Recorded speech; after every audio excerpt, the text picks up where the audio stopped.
What's happening, Gaming Outsiders? On episode 414, CB wanted to talk about conveniences in video games that don't exist in real life, but we wish that they did. In news, Disney made a ton of gaming announcements this week, including the reveal of Amy Hennig's new game, and we've also got lots of Assassin's Creed news and more from Ubisoft. We've had a ton of new titles to discuss this week, including Horizon Chase 2, Circus Electrique, Disney's Dreamlight Valley, and several indie titles as well. This is the Gaming Outsider. Greetings, programs, and welcome to episode 414 of The Gaming Outsider, a video game podcast with a focus on our incredible community, which can be found at thegamingoutsider.com. It's Sunday, September 11th. I'm your host, Scott Clark, and joining me are my good friends, Mr. Zack Parkerson. Hey, go Packs, right? Heard they did great this week. They did not do great this week. Also joining us, a guy that has a player 3 who entered the ring, Mr. Chris Behrensmeyer. What's up, man? What's up? I'm here. You want to tell everybody your news? You've got some pretty big news this week. I made another human. I just love the way you just say it. I made another human. Bro, I'm tired. It's been a week. I'll bet. Papa Behrensmeyer. Yeah, like have a kid, take some time off, and then my 20th high school reunion was yesterday too. So I was kind of out till 2 a.m. A useless thing. A high school reunion. People still do those? Yeah, man. They're a blast and a half, man. I love how I asked him to talk about his big news, and he's talked more about his 20th high school reunion. There. His kid can't drink. So. Yeah, that's true. But no, my third son, Declan Flynn, was born on the 7th at 8:26 a.m. Now, where is Declan from? I feel like I've heard that name. It's not Irish. And it's Irish. Oh, that's it. I thought it was from a movie or something like that. No. I can only sneak so many of those in. I mean, you got his middle name. Well, both of my sons, like my sons with my wife, both of their names have multiple layers. Mm-hmm. Because Jameson Patrick, you can pretty much figure out the first name. Right. But Jameson is also a play on my dad's name because my dad's name was James. But Patrick is for Patrick Stewart. Right. Make it and so. Jameson is also like my dad's name is James and James T. Kirk. Right. So that's my Star Trek kid. Mm-hmm. And Declan, Flynn's Arcade. Right. But on a funny note, Flynn also means something in Gaelic. What does Flynn mean in Gaelic? Son of the red-haired one. There you go. That's kind of perfect on multiple levels then. Yeah. Man, I hope DCFS doesn't hear this. What? You're naming your kid all the nerdy names. It's like oh, I see. You know, all the kids named Khaleesi. All those parents should probably be in trouble now. Oh, believe me, man, war criminal. I've actually since the beginning of the pandemic, I've actually now seen a corona and a virus. Oh my goodness! First name virus or middle name virus? VYRUS. Oh boy! So it's virus, but a valley girl.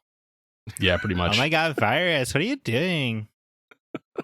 Oh, and I think there was like an apostrophe in there too to make it even more bizarre. But Iris.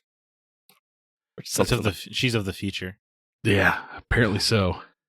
Anyway, video games. I picked up an older, not older, it came out this year, but I'm a little late to the party. I picked up Inscription. I've been playing that on Steam on my MacBook. Do you guys remember this? I think it's I almost said Velvet Revolver. Devolver Digital? Devolver Digital, thank you. It's one of their that they published. And on the surface, this game looks like a Magic the Gathering type card game.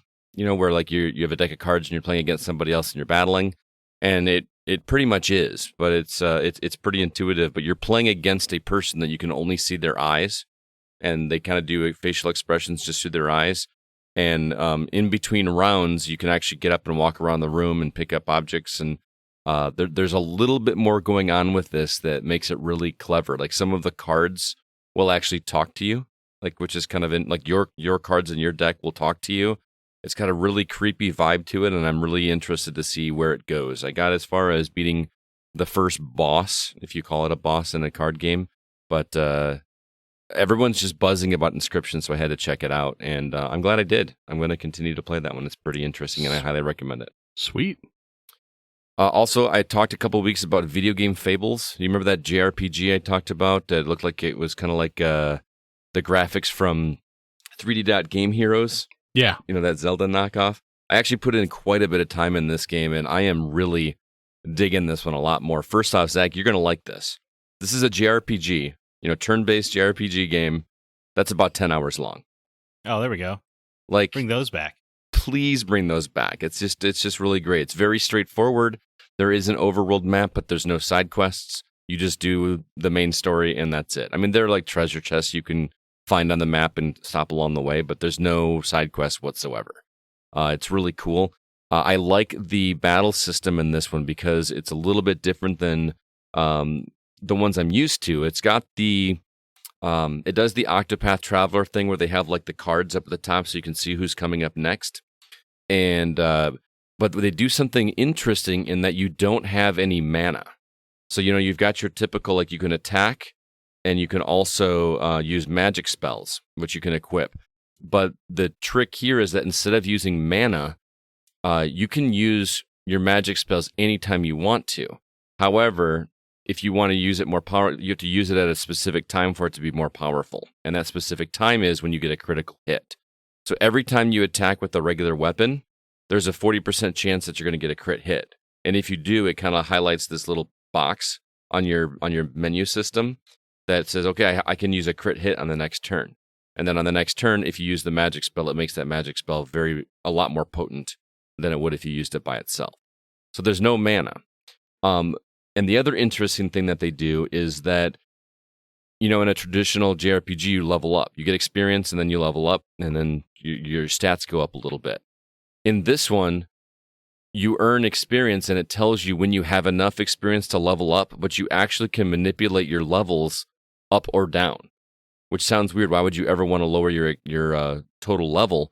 Because the experience points are also what you have to use to equip equipment and spells. So if you want to be able to hold more spells, you have to free up some experience to be able to add more spells to your roster. So you're kind of like, it's like a push and pull, like a min-max type situation. Yeah, that's cool. It's like there's a few games where the XP is also your currency or whatever, and that's always a cool push and pull. Sounds like that. It's really cool. It's not a very hardcore JRPG. Obviously, if it'll only be in 10 hours, it's not going to be that in depth. But I'm really impressed with what they've put together. It's very whimsical. It's got a Paper Mario sense of humor, and even some of the level designs feel kind of Paper Mario-ish because the characters are flat like the Paper Mario characters. It's charming. It kind of feels like, how when you watch a movie and you're like, this feels like a student film. This feels like a student indie project, but I don't necessarily mean that in the bad way because it's made quote unquote cheaply, but what they've put together is a lot of fun and very charming, and I really want to see what else this developer's going to do in the future. So, Video Game Fables, I'm playing it on Steam Deck. Obviously, it's available on Steam as well, regular Steam. So check that out. But that's what I've been catching up on, and we got a lot more games to talk about. So let's get into the news.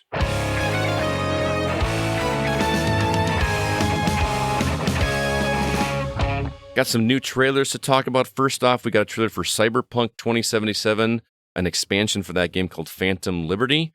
We got a game called The Forest Cathedral, also a game called Broken Pieces, and lastly, a game called Lucid that looks to be like a Celeste Metroidvania. Not coming out until 2024, but I've got all those trailers available on our social media outlets, facebook.com/TheGoCast, or on our Twitter handle @TheGoCast, or also in our Discord server, which is a link for that in the show notes. Other news, we got Ubisoft confirmed 4 new Assassin's Creed games this weekend. Also, Disney and Marvel's Game Showcase was this week.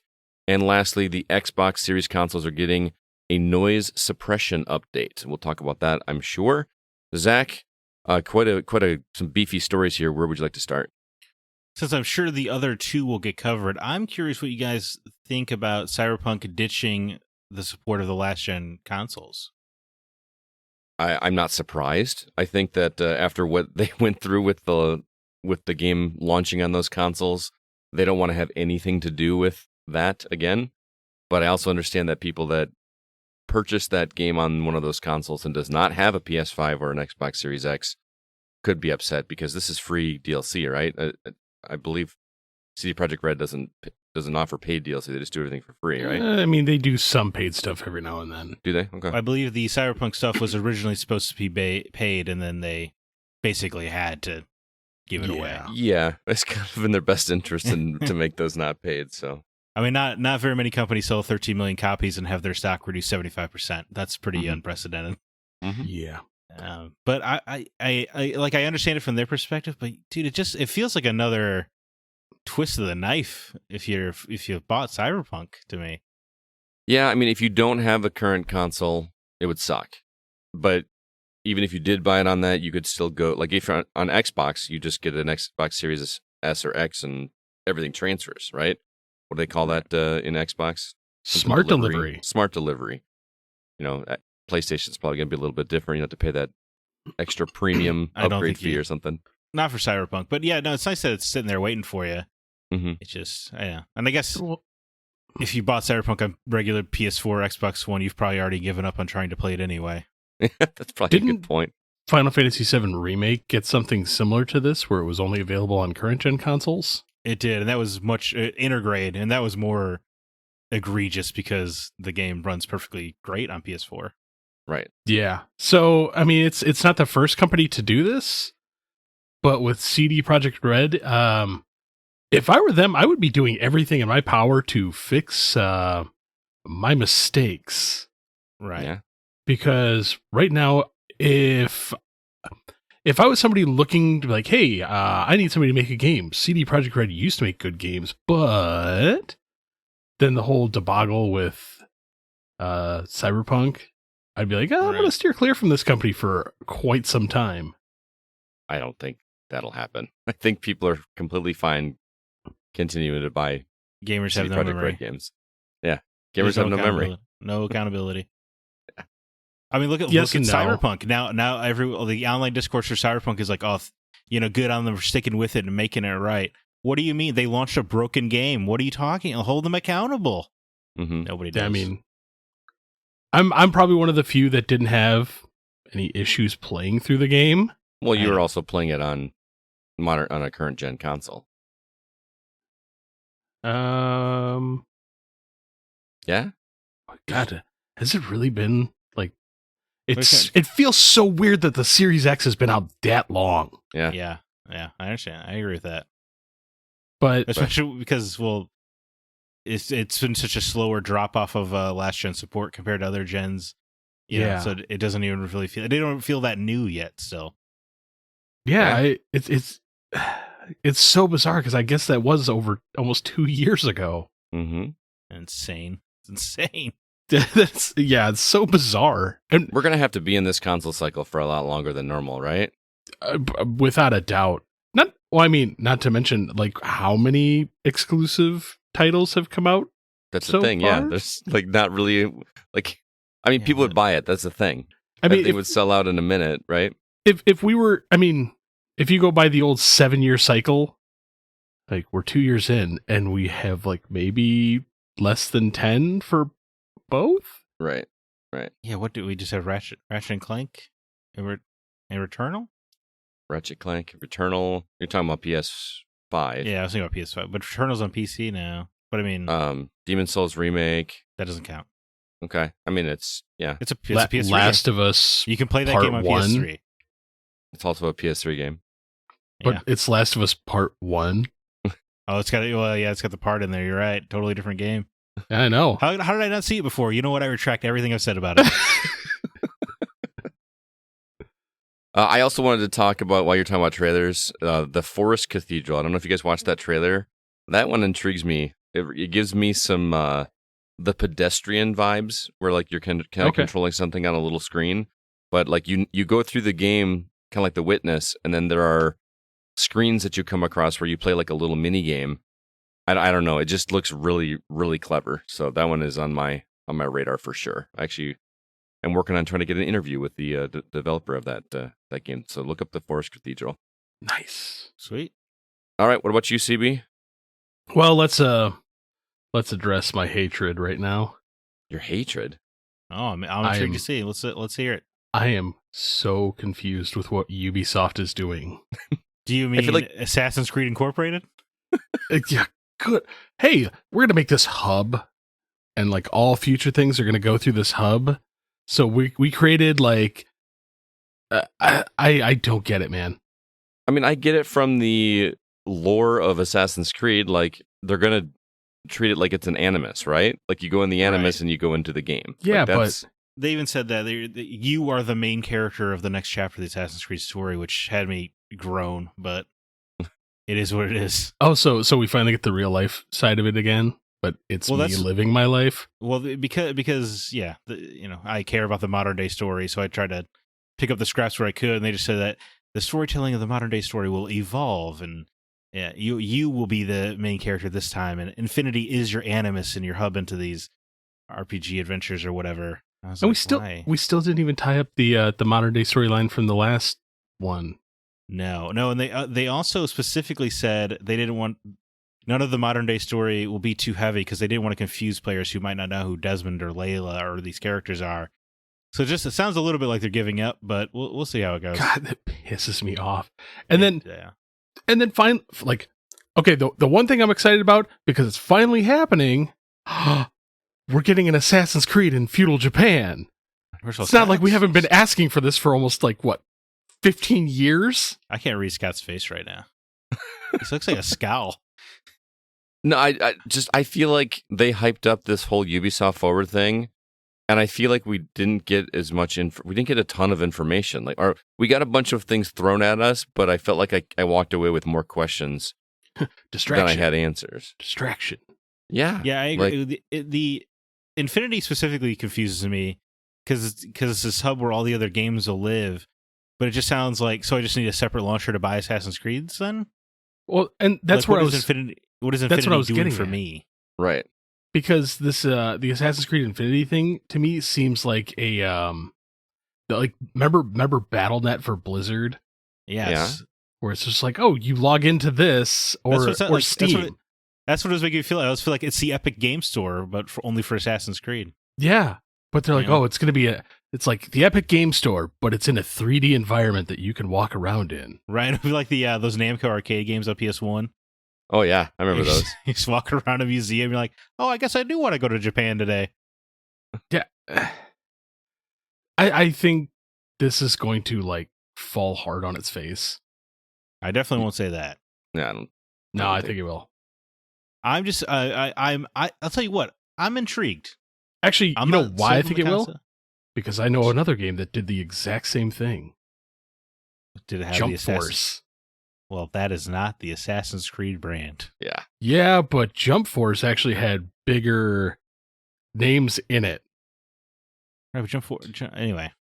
I think this whole thing is going to be, like Zach was alluding to, it's going to be part of the lore. It's going to be part of the story, right? So they can't just let it go. They're not going to be able to let it go. But I'm with Chris in that I think that it's not going to be as big of a deal to us as Ubisoft wants it to be. You know, they're going to think we're going to be all excited about it, and we're like, just give us our Assassin's Creed game. That's all we want. If it is exactly like what they have said so far, yeah, it's just going to be an annoyance. Yeah. Let me boot up Assassin's Creed Infinity to then play Assassin's Creed something else. All right.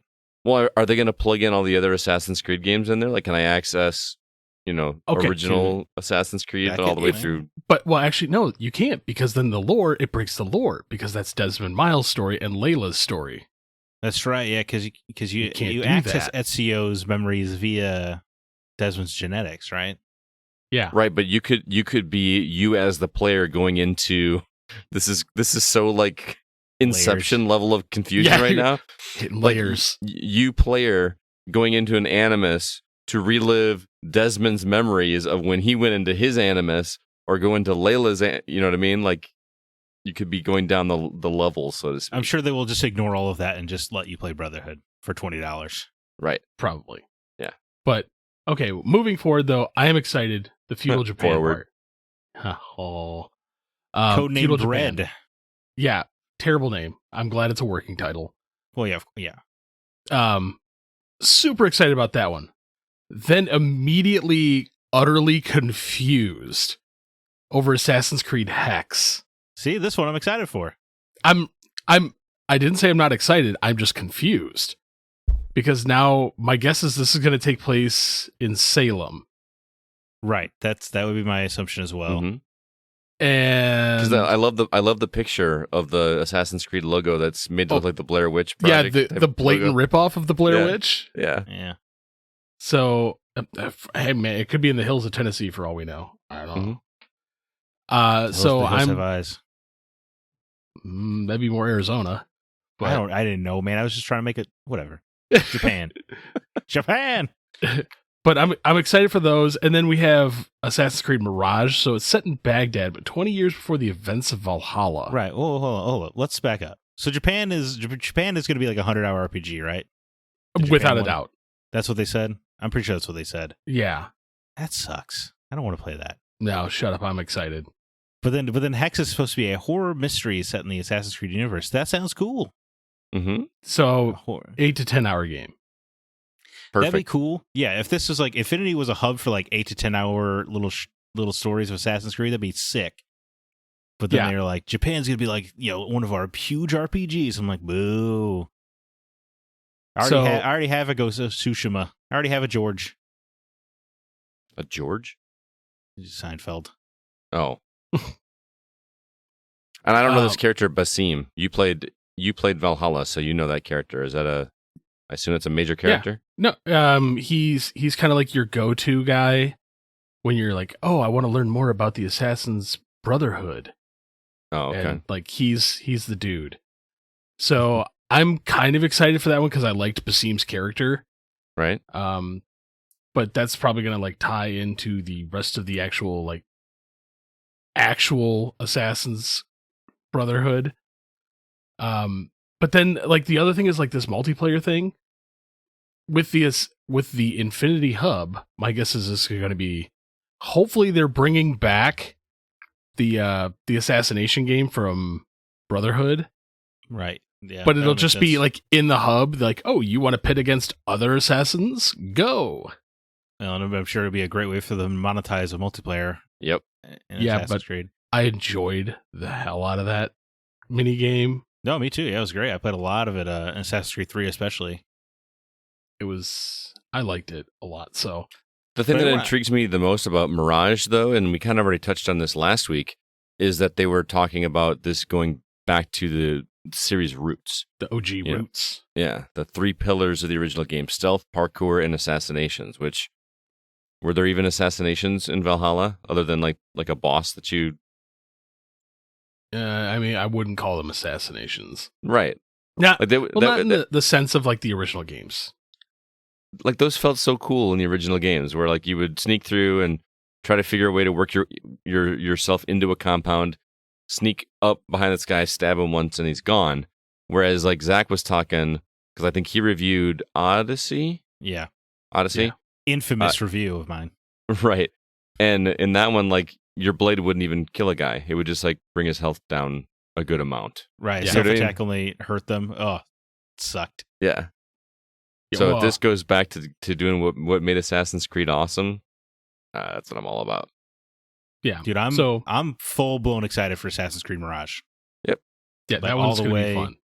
It reminds me of the first Assassin's Creed. They say it's like it's an homage to it. It was like 300 years before Altair, but you watch the trailer, it had assassins in it. Yeah. Who would have thought assassins in an Assassin's Creed game?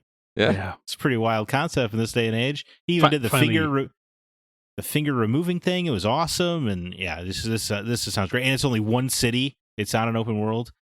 Oh my god! So finally getting back there, but then immediately turning around off that, Assassin's Creed Codename Jade.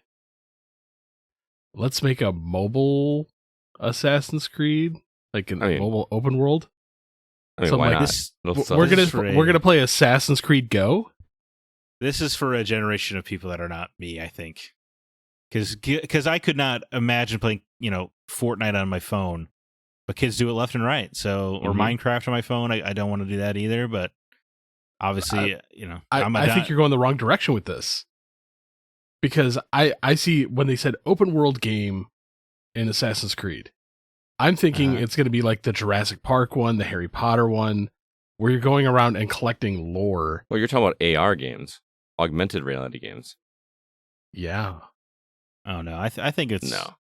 I think it's more just traditional game with obnoxious controls. Mm-hmm. I mean, I hope you're right, but every other franchise seems to be making these types of games right now. We should probably also quickly note Assassin's Creed Mirage is only $50, not $70. Bueno. Yeah, the yeah, base game, you say you like that, but why? Why is it only $50? No. I'm not saying why do you like it. I know why you like it. Why is the game only $50? Because it's only one city.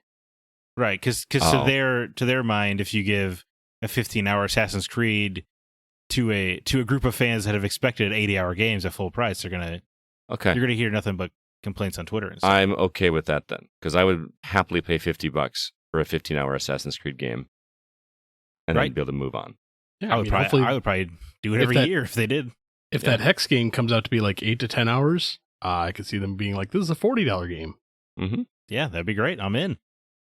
So, and then Assassin's Creed Last Chapter, finally wrapping up Ivor.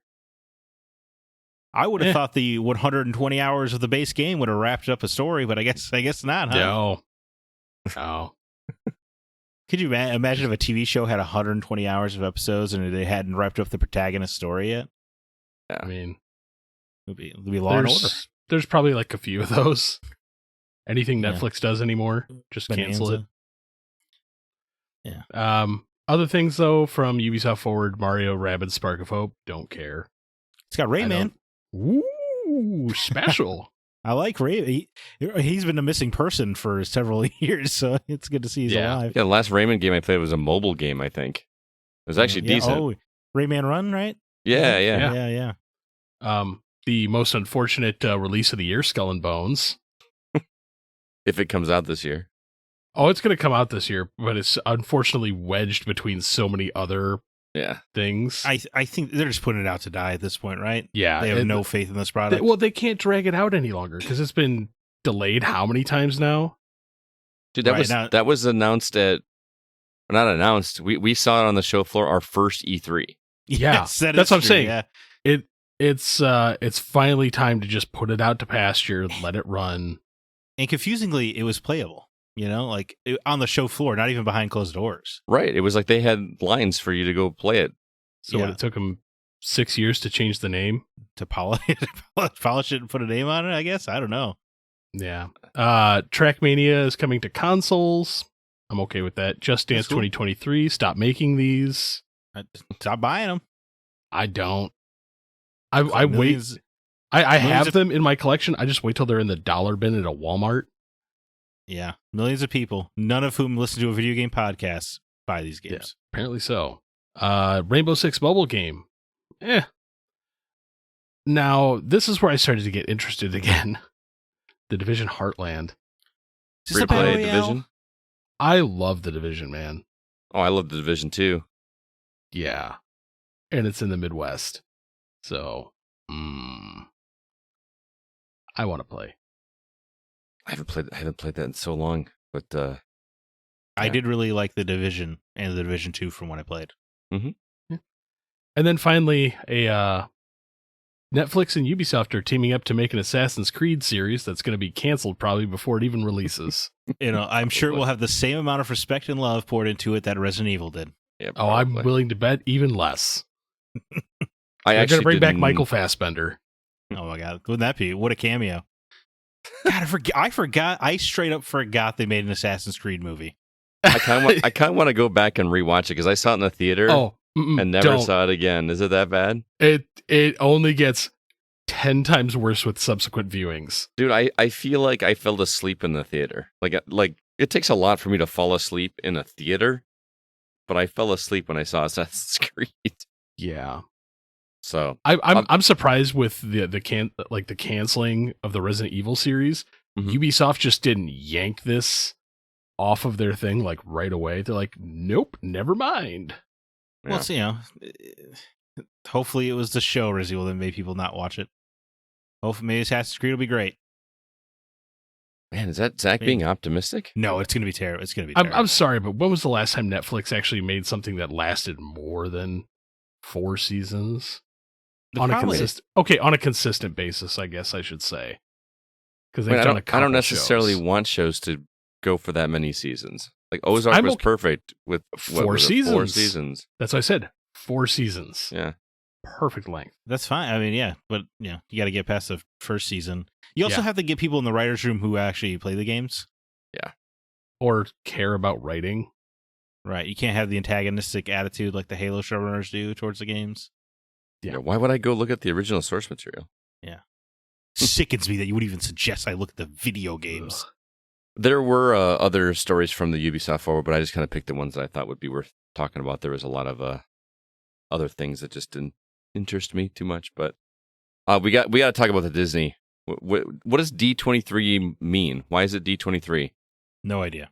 Yep, not a clue. Okay, I thought I was missing something there, but apparently I'm not. So I'm sure there are Disney nerds screaming into their headphones right now about what it means, but I have no idea. Okay, it's probably some secret lab that they're like, this is all coming out of 23.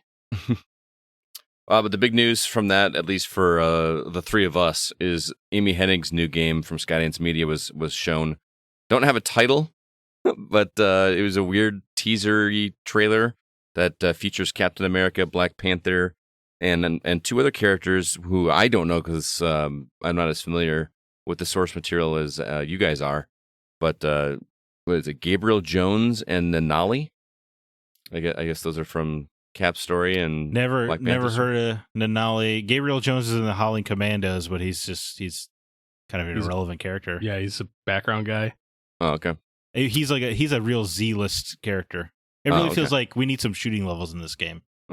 I'm actually kind of curious. Is this going to be like the Black Panther of the World War II era? So like T'Challa's father's father? Yeah, it's T'Challa's grandpa. So it's father's father. They confirmed grandfather. That's all. Yeah. Yeah. Interestingly, though, because we kind of all assume, or at least I did, I assumed this was going to be a co-op game, but it will not be a co-op game. So it sounds like you will be going back and forth between playing as Black Panther and Cap. So somewhat similar to her Star Wars project, Ragtag, because there's going to be a heist group that you would be able to swap between during missions and stuff like that. Right. It was supposed to be entirely different gameplay styles, but you could still like switch to them mid-mission and stuff. Mm-hmm. Every time I see that, I immediately think of the Avengers. And they specifically called out Avengers in one of the interviews they did. Oh, okay. About emphasizing that each of the 4 characters will play very, very differently. That's one of their core gameplay principles, is that they don't want the characters to feel similar at all. Well, I mean, I'd hope they don't play similar at all, because if all of a sudden Black Panther had a throwing weapon, well, I don't know. Thor played a lot like Miss Marvel in the Avengers game. They all played pretty much the same. Yeah, but I'm saying something else, like it would. You're breaking my brain because I'm having to think about the Avengers game again, and it's making me angry. Yeah, well, it's just so bland. It's not worth thinking about. You watched it happen in real time, there, boys. Yeah. There's outside of that, very few details from Skydance about what that game is, but right. All I need to know is Amy Hennig's involved. Yep, I'm sold. Yeah. Other news from the Disney event: Midnight Suns has a release date of December 2nd, and there will be a Switch version. Like, they delayed it, and they're like, delayed it probably into 2023. They're like, well, actually, we're moving it back up to December now.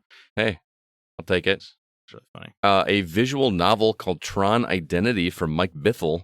It sounds really interesting to me. I probably would be less interested if it weren't Mike Bithell, but yeah, if it wasn't for Bithell Games, I wouldn't be interested at all. I don't think. Yeah.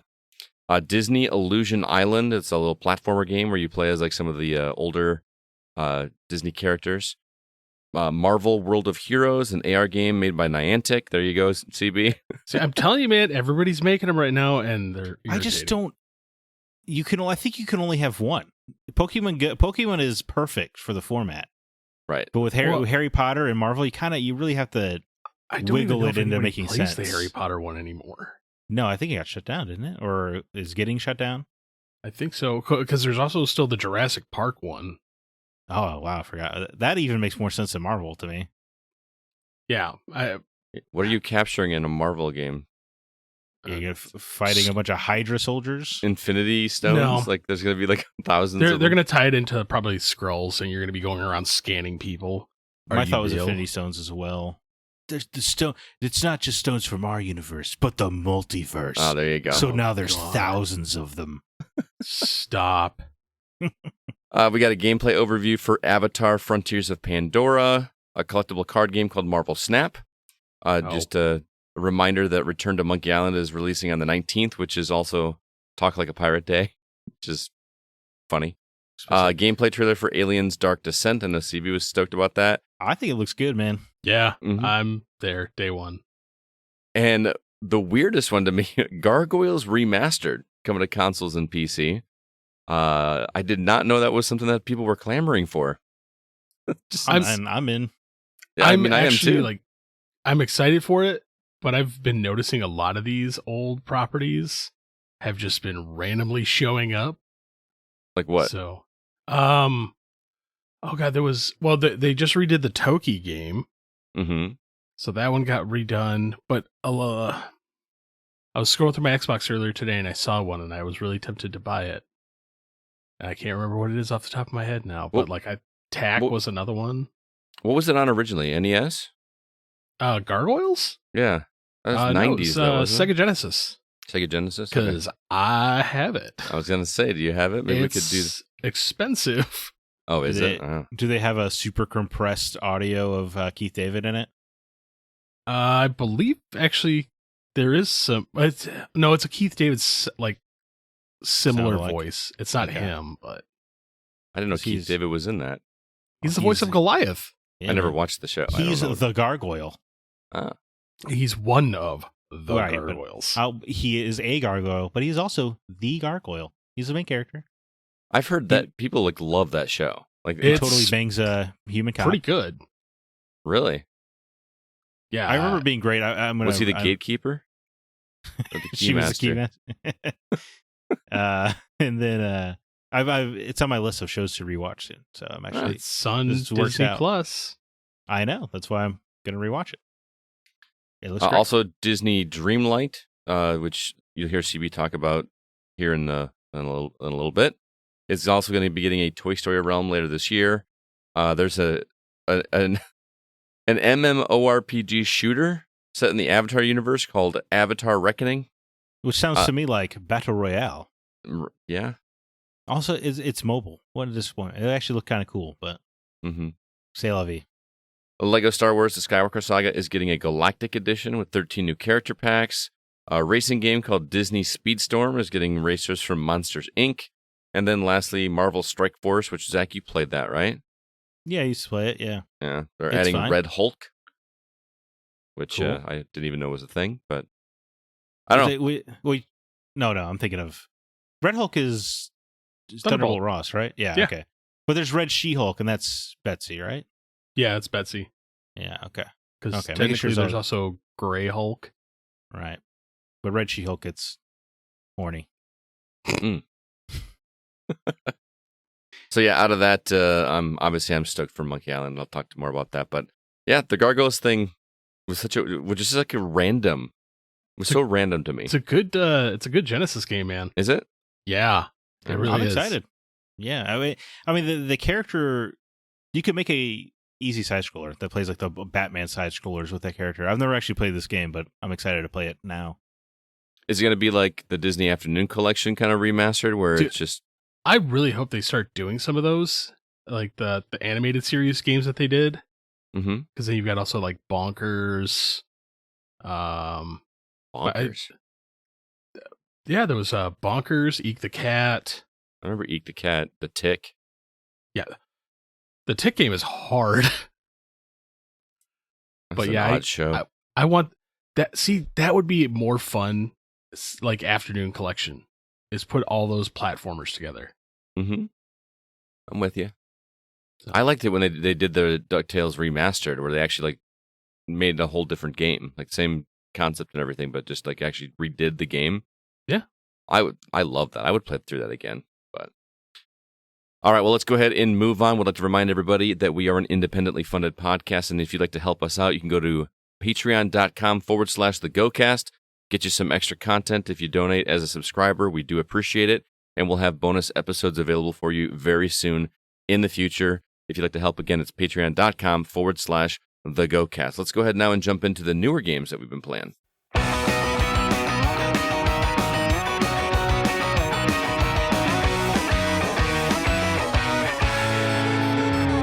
All right, Zach, got quite a list here. Why don't you let everybody know what they can pick up this week?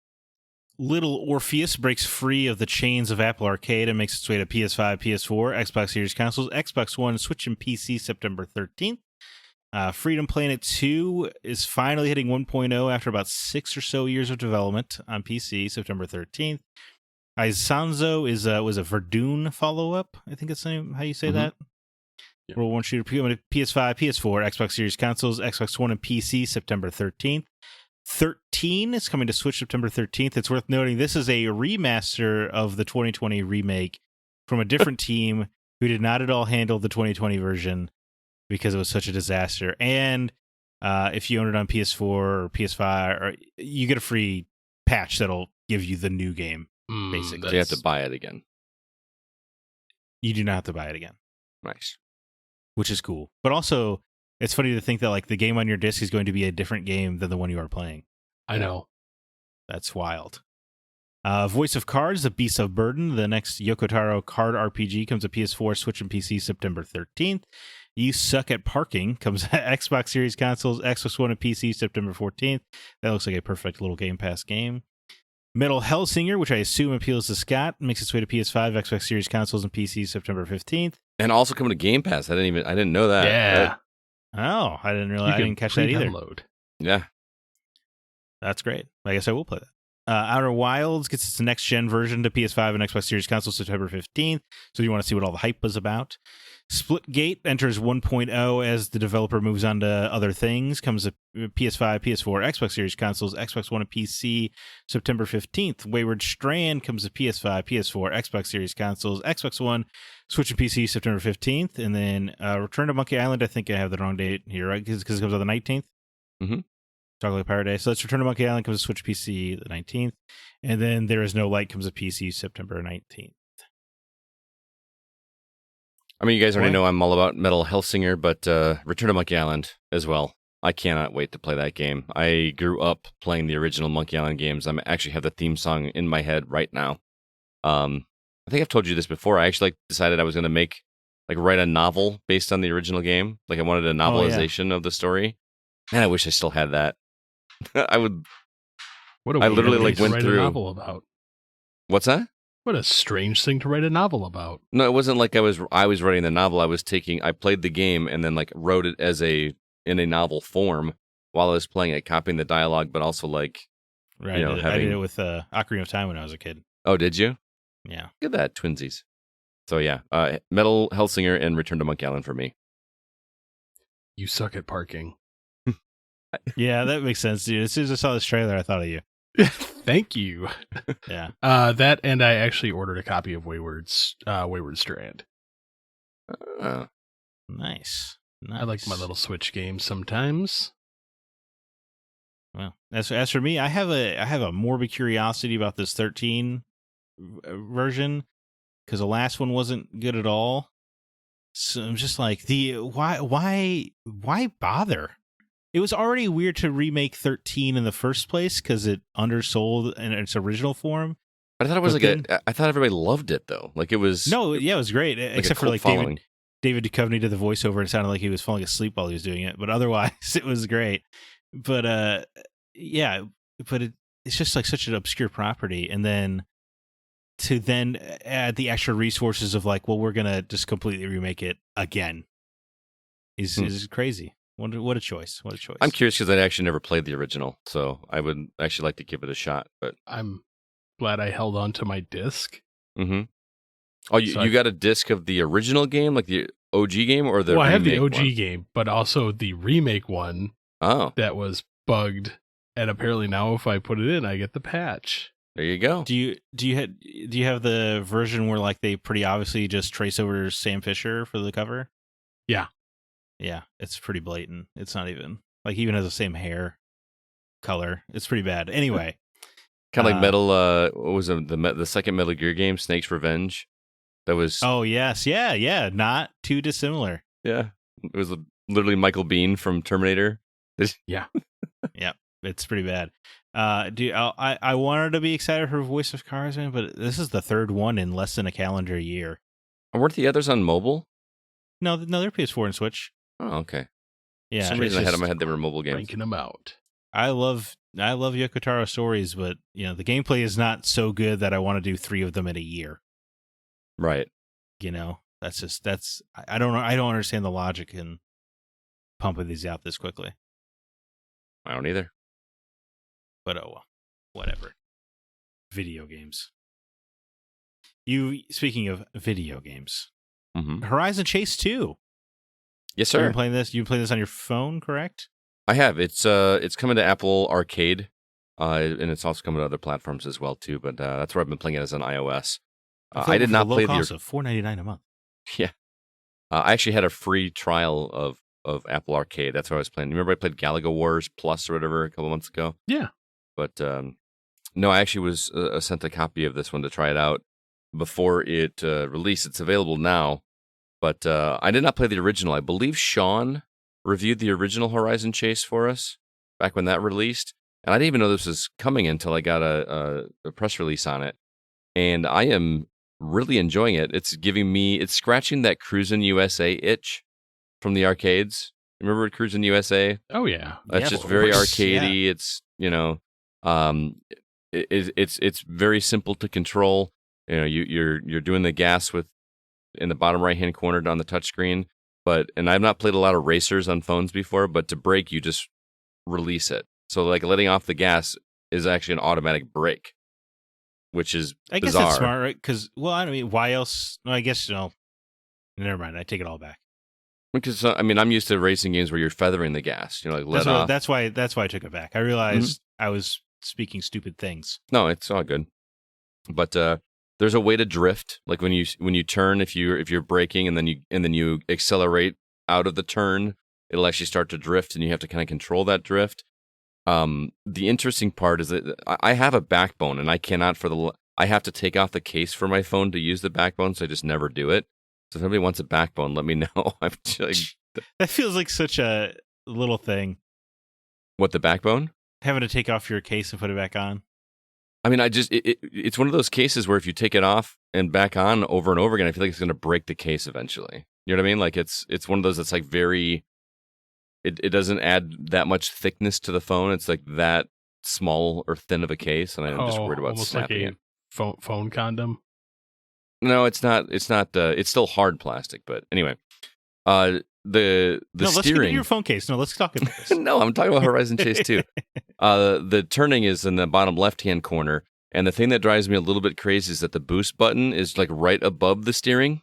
So it does the F-Zero thing where like you get 3 boosts per race to use at whenever you want to, or if you collect them on the way as well. So I found myself accidentally hitting the boost button when I was just trying to turn. And this is probably just me, but I don't even realize I'm doing this until I'm halfway through a race, but I am pressing down the accelerator button on my phone, like pressing it harder is going to somehow make my car go faster. Do you guys do that when you play racing games where like you're pressing the gas like harder than you need to? Or is that just me? Yeah. It's just me. Okay. No. I've done it. Oh, you've done it. But I feel like I'm going to press a hole through my phone or whatever. Do you also lean with the turn, Scott? No, I don't do that. But the game has a really good progression where, it took me like 2 or 3 hours to actually hit a point where I wasn't able to access tracks, because in order to access tracks, you have to get a certain number of, I don't even remember what they are in this game, like medals or something like that. And you get these medals based on what place you finish. So if you don't finish high enough, then you have to go back and place high enough to get these medals to get it. But the cool thing is that whenever you go back to do these races, the races are so much fun anyway, but you're naturally progressing your vehicles as you go, because when you win races, you earn like XP that you can then increase the suspension and, top speed and all that kind of good stuff. So when you actually do go back to replay those races to get a better spot, it feels fresh because your car is a better car this time around. So you're going to have a much better shot of getting a better place in that. So it never feels like a chore to go back and backtrack and play those old tracks again. But gameplay feels very Cruisin' USA, very arcadey. Music is great. I'm having a lot of fun with it. So Horizon Chase 2. Does it have any banging tracks like Cruisin' USA? I feel like Cruisin' always had good music. I mean, I don't think they're licensed. It's not licensed tracks like other racing games like an EA and stuff do, but they're very, unique to the game. They're good. They're not as memorable as Cruisin' USA in my mind, but fair enough. It's crazy to me that I'm playing a game that looks this good on my phone. Granted, I don't play a lot of games on my phone except for, I did. Oh man, I can't remember the tower defense game that I played. Battle Clash Royale. Clash Royale, yeah, that was hugely popular for a while. Yeah, I played Clash Royale for a minute, and I'll play some pinball and stuff here and there, but I don't. What was that stupid phone game that you played forever? Oh man, with the crystals and the I played that. I had to finally give that up because it was just getting stupid. But yeah, I can't even remember what it was called now. But I was deeply invested into that game for a while. Like I was going in to do my dailies. Join the clan. Yep. Let's do this together. I think I did join his clan. Yeah. It was fun. Yeah, didn't you do like dailies like every day for like 2 years on that game? Yeah. I was really dedicated to it. Like I had the pop-ups to remind me to do my dailies every day, and it was and for nothing. Yeah. I did. I think about that, or I think about DC Legends. I did the dailies every day for like 2 or 3 years, and then it means nothing to me now. Right. It's unbelievable how that happens. But I don't know. Playing Horizon Chase 2, it feels like the future because it looks good, man. Like it's a pretty vibrant. It's not realistic. It's an arcade game, but if you had gone back 20 years from now and told 20-year ago Scott that you're going to be playing a game like this on a tiny little handheld device that looks this good, and it's going to be, for a $5 subscription. 20 years ago, these cell phones are more powerful than a PC was back then. Right. It's just kind of blowing my mind that a game this fun and this, rewarding to play is on a phone. And I don't mean that to talk negatively about the game, like, oh, this is good for a phone game. No, it's a good game. So we have nothing to worry about with Assassin's Creed Project Jade. There you go. No, still worried. So, all right. Well, Zach, I'm utterly bewildered by this game. Circus Electrique? Welcome to the Circus Electrique. Yeah, I watched the trailer for this. And I'm like, there's so much going on. Dude, there is so much going on. I'm like really intrigued, mostly because I love steampunk. Okay, that's a good start. Yeah, this really gives me a good steampunk vibe, but it kind of looks like a turn-based battle game almost. Right. So yeah, most of what you're doing is turn-based battles. Okay. And I've seen it compared to Darkest Dungeon Online, but I've never played Darkest Dungeon, so I I'm sure there will be comparisons that I'm not seeing, but it is primarily combat where your different circus performers are each a class, basically, right? Like an escape artist is a combat class. A clown is a class. A clown can give you boosts by entertaining your circus performers, basically. And your strong man can throw his little barbells at people and stuff like that. Or you can have a fire breather who does different fire tricks. It's a pretty nifty visual thing. Bizarre. Sure. I love the art style on this too, by the way. Yeah, no, I think it looks absolutely great. They almost look like marionettes. Yeah, so the enemies you're fighting are automatons. Seem like automatons. Like, oh, okay. You're selling me so hard on this. So you're fighting the bobbies in England.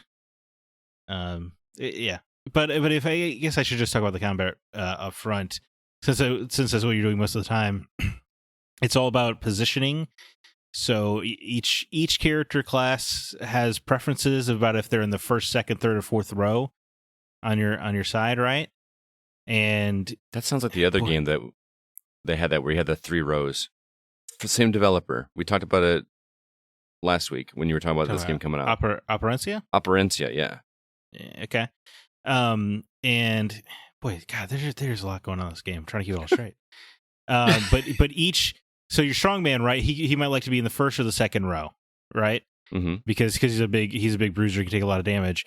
But if he's in the first row, there are certain abilities that he can only access if he's in the first or second row. Okay. So it might be to your benefit to put him up front because he can do this just straight up easy melee attack or whatever. But you might want to put him in the second row because then he can do this a ground pound and it kind of demoralizes the enemy. So they have different abilities based on where they are, and you can move them around, at the expense of a turn if you want to. But really, the strategy is best done before you go into the fight, where you try to line up your circus performers, and the kicker is there's not. The kicker, the strategy comes in because you also need your performers to perform in the circus every day. So you might be putting on a show that requires 2 strongmen or something like that, right? So now you don't have any strongmen to take with you in the field. So you're forced to strategize on the fly, right? Almost. And there's perma damage and perma death as well. So if you leave the combat encounter with 48 health out of 80. That's what that character has going into the next day of combat as well. So you might need to put them in the infirmary. So now you really got to struggle with your second stringers or something like that.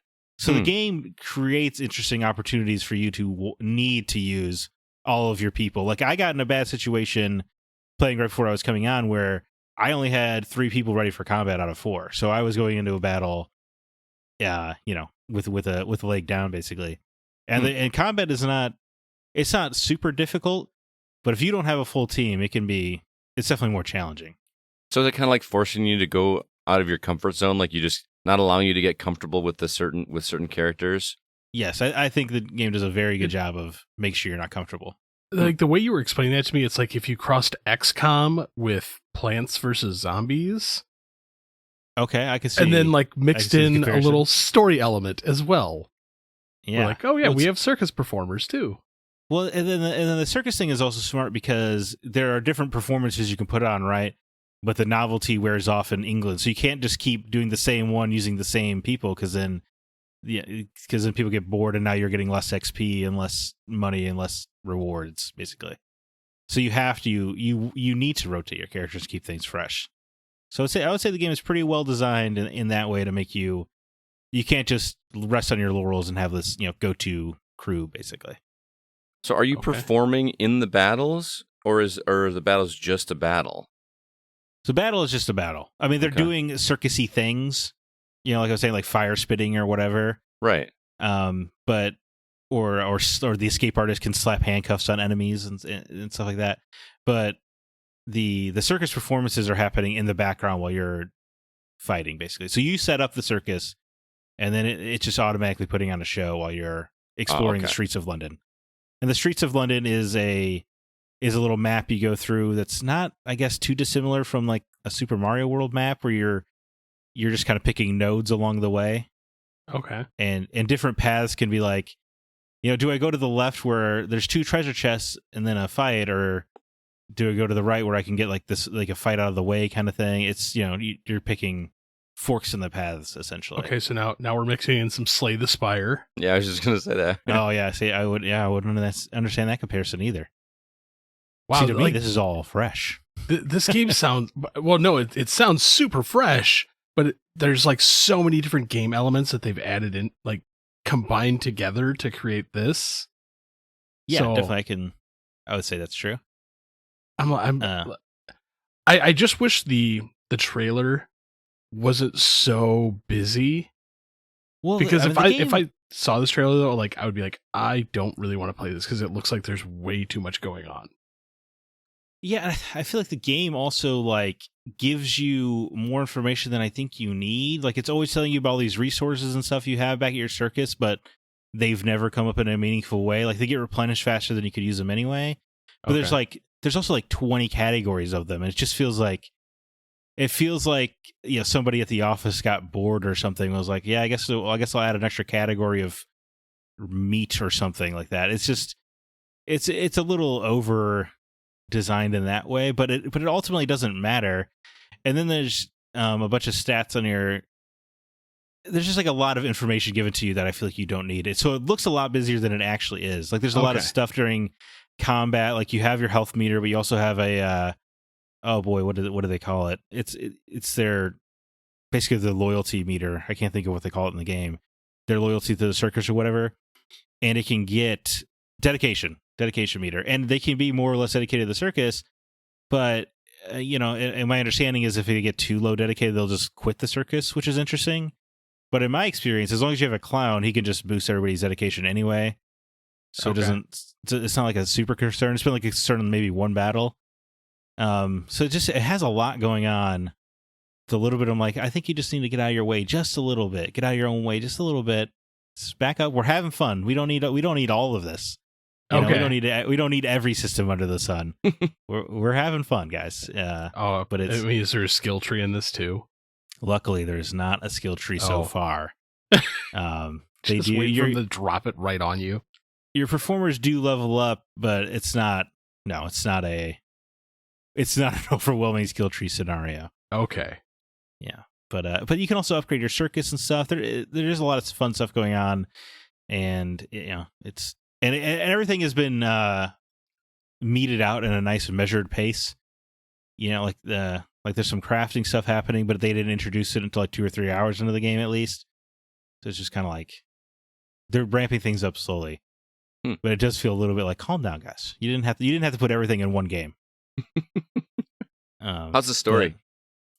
The story overall itself is fine. It's like there's like a madness spreading across England. So you're fighting mostly automatons, but it looks like there's also crazy people in the streets, like killing each other and stuff. But I can't tell what the threat level is because everybody in the circus seems pretty calm about it. But the newspapers make it sound like it's the end. It's World War III out there. But I don't know. Maybe that's a commentary on the news cycle in general, where oh my god, there's riots in the streets, and then you go outside, you're like, where? Like maybe it's a commentary. But the plot itself is fine so far. The characters are good, and much like Operencia, the dialogue is pretty great. They talk like human beings, which is moderately rare in this industry. Not quite as cleanly as Operencia, but it's also presenting itself in a different way, kind of more visual novel-y style in this game. But yeah, no, I mean, I'm enjoying the characters. Your main character is this reporter. She's been assigned the story of reporting on the circus, but the circus is run by her uncle, and her mom died in the circus, so she blames her uncle for the death, even though I'm sure it wasn't his fault, because in every story it's not his fault. And this is Zen, right? Yeah, this is your pinball guys. Mm-hmm. Zen Studios, absolutely. So yeah, I think I'm actually having a lot of fun with it. I was a little trepidatious going into it because it's like a 25, 30-hour game. And I feel like I get scared of any number over 20 this day and age. Right. Just with the way life is. But yeah, I am surprised by how much I'm enjoying it. I'm surprised by how much I'm enjoying the gameplay loop of setting up the circus, exploring the town, doing a battle, going back to check in on the circus, healing my people, taking care of that, and then trying to set up these different things. I think I like it because it doesn't let me get into a comfort zone. Interesting. And you're playing on PS4, but it is also available on PS5. Everything. Xbox, yeah, I can't remember. I think I'm playing it on PS5, maybe PS4. It's hard it doesn't matter, really. Okay. Gotcha. Well, since we'll just keep this game train rolling, Scott, you've been playing a game called In Retrospect. Yes. On that fancy Steam Deck. And kind of reminds me of a side-scrolling Game Boy game. Yeah, it's a runner. Okay. You played like a Runner 3, so it. Oh yeah. It goes automatically. You just basically are controlling the jump button. There's also it's got a little bit more going on to it because you can actually dash in midair. You can also slide, and you do have some control over movement. But the premise of the game is really kind of what drew me to this. It's called In Retrospect because you play a character that it starts out like you're up in the clouds, and this guy is like talking to you, asking you questions about your life. and he'll give you like 4 dialogue choices and say that I honestly don't know what they affect, but somehow all these choices that you make during these dialogue choices and within the game itself determine what level is going to be built for you. So it's almost like I get the impression that the levels are almost procedurally generated, but maybe not. Maybe just like there's different variations of it. So, because what you're doing is you're talking about what you did in your life, so to speak, and then you playing the level is you living out that part of your life. Okay. So, like the very first level is you as a toddler. You know, like you're a toddler, but it's very loosely geared around that. It's just more or less like decorations. And then it goes like your first day of school, and then you eventually go to college, and another level is like when you're living on your own, and one level I believe there's a level like when you get your heart broken for the first time, kind of. It's all about like these different stages of life. But what's interesting is like the collectibles in the game there's like 5 or 6 different types of icons that you can grab, and they each represent like one is education, one is love. It's all these different aspects of life, and it's really difficult for you to choose one to follow. You just kind of just whatever you happen to pick up, because it's a runner game. You can't like go through and it's whatever you happen to run into on the way in there. But at the end of each level, it takes whatever one you collected the most of, and that affects your next level in some way. So like by random coincidence, every time I played it, I got education. I had grabbed the most education things, and I thought that was funny because of my profession. But like the education actually gives you a hint for how to tackle the next level before you start the next level. So the other ones, I don't know what they do because I was never able to get anything except education. But is this like a one-hit runner? Like you get hit one time? No, you have a health meter, and then there are actually buried within those icons are health replenishers, so you can actually do that too. But it's basically you get to the end of the level before your health runs out, and it gets tricky. There's somewhere like it flips upside down, and I can't ever remember if left is right or right is left when I'm going upside down. And I was gonna say, from looking at the trailer, like there's one where you're like falling. You like go through things, and it actually turns and pans while you're everything. falling. Yeah, I was like, oh my god, like okay, like a new level of difficulty here. So it gets like tough, the fact, but it's only like 2 hours long too. Okay, it's a pretty short game. Because that like how they did that, where they kind of change how it's progressing through, kind of reminded me of that game Speedrun that I reviewed a while ago. Yeah, where it's constantly changing like how the game is played. I would say it doesn't change as often as the game you talked about, as much as Speedrun does. It's more or less like one section of a level, or maybe one level is completely different. But for the most part, you're going left to right, and then it changes things up every once in a while. So, but it's really clever. It's I'm almost at the end, but it gets tough. It gets real tough, and like thankfully, it's pretty forgiving about let you starting over. Like there's no penalty. There's not like I'm going to run out of lives and have to start the whole game over. I just got to start at the beginning again. So I'm really intrigued to see where this wraps up narratively, because you're only up in the clouds talking to this guy for like a minute, but he always like you're walking and talking with him, and he'll be like, "Oh man, that sounded like a really rough time in your life. You're a better person for overcoming that, and you've become stronger because of it." It's almost like he's having a pep talk. So I don't know if my character is dead. And like, this is like a purgatory type thing, and I want to see where that wraps up. But it's a neat little indie game, and I think it's made by one guy, I believe. Don't quote me on it. I'll have to go double check to look it up. But in retrospect, it's got to be like $3 or something like that. It's worth a look. All right, yeah. I like it. Well, CB, finally, let's talk to you about playing some games here. Ooh. You've been playing Disney's Dreamlight Valley, which to me looks a little like Animal Crossing but Disney. So what is this game all about here? Guess what? It is Animal Crossing but Disney. Man, hey, I guess this was a trailer that did a good job telling you what was going on. Yeah. And I will say flat out, I did not like Animal Crossing. Oh, okay. Is it because it didn't have Jack Sparrow? Maybe, I guess. Savvy. No, there was just something about Animal Crossing at the time where, to me, it was a bit too overhyped. Plus, it felt like Chores, the video game. Yeah, but this kind of does too, but in a more enjoyable way, I guess. Are you asking a question? Question? There's a question mark on his teleprompter. I am Ron Burgundy. No, I'm actually really enjoying this. So quick preface: the story is you go to this place called Dreamlight Valley, and the ruler has disappeared for many years ago, and it's basically all the Disney characters have lost their memory, and some of them has just disappeared outright entirely. And you're met by Merlin from Sword in the Stone. Nice. Oh, okay. And he, like, you help restore part of his memory, and like he's telling you, like, oh yeah, well, maybe since you helped restore my memory, you can figure out what's going on with this. Like, what's going on, because you're in Dreamlight Valley. What's going on is called the Forgetting.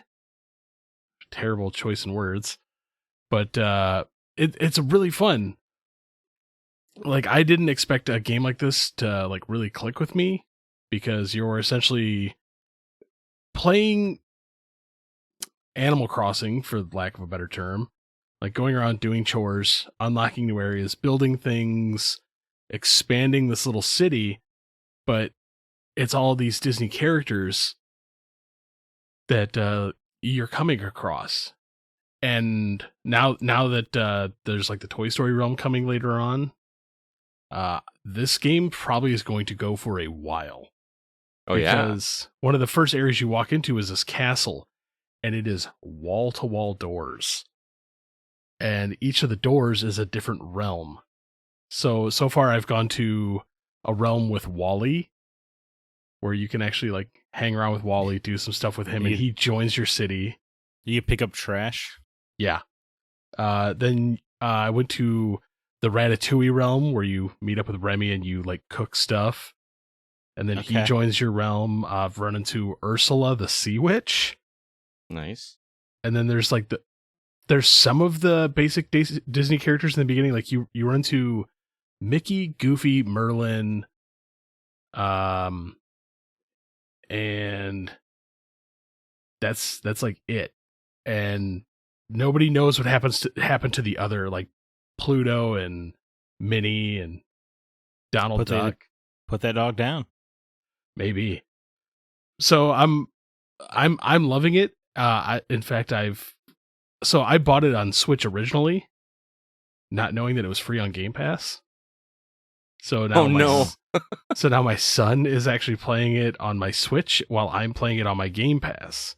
Is that like, I don't know, Animal Crossing, you can play games together? Not on this one. No, okay. Which makes me sad. But he's taking a different path than I did. And so we're both kind of like enjoying, like, oh yeah, like I found this, because all the unlockable customization stuff is random. Mm-hmm. So when you find like little sacks, it's like, oh look, you unlocked like something new for your house. And so we don't know what each other's going to get. Gotcha. But I'm enjoying the hell out of this game. Really? It sounds kind of cute. It is. And the weirdest thing is, like, I didn't notice this at first, but there's like background music. And it's like that typical like light chipper music. Mm-hmm. It's all Disney songs. Like elevator It's elevator music, but Disney songs. Because I'm sitting here just like humming along, and I'm like, wait a second. This is the theme from Toy Story. And then like a couple minutes later, it was from Frozen, and then Moana. I'm like, this is bizarre. But it's really, really cute. I highly recommend this to anybody who's a Disney fan. To me, it's just it's Animal Crossing that I want to actually play. Nice. Right. This could be a good way to get a partner that doesn't play video games into playing video games, I feel like. Especially if they're a Disney fan. Yeah. Right. And it feels like 8 in 10 people are, so. Oh, and the other character you meet in the beginning is Scrooge McDuck. Nice. But but it irritates me because because it has live voice acting for all this too. But it's not like the Scrooge McDuck doesn't sound anything like Scrooge McDuck. Aw. And Mickey, like they picked like the worst Mickey impersonator to do this. I should have And hired I'm like, me. this is a Disney property. Like you don't have somebody that you could have picked. Mm-hmm. It's almost, it feels like somebody just reading like copy, like, yeah, I'm Mickey. It's me, Mickey Mouse over here, huh? See, I would have been happier with that voice. Hey, have you seen my dog around here? I can't find Pluto for the life of me.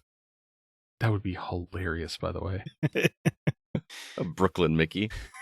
I would so be down. Oh, I think it'd be I would hilarious. play it. I'd be playing this game right now. You just have Mickey drinking a Mickey. Like that would be like, Oh, jeez.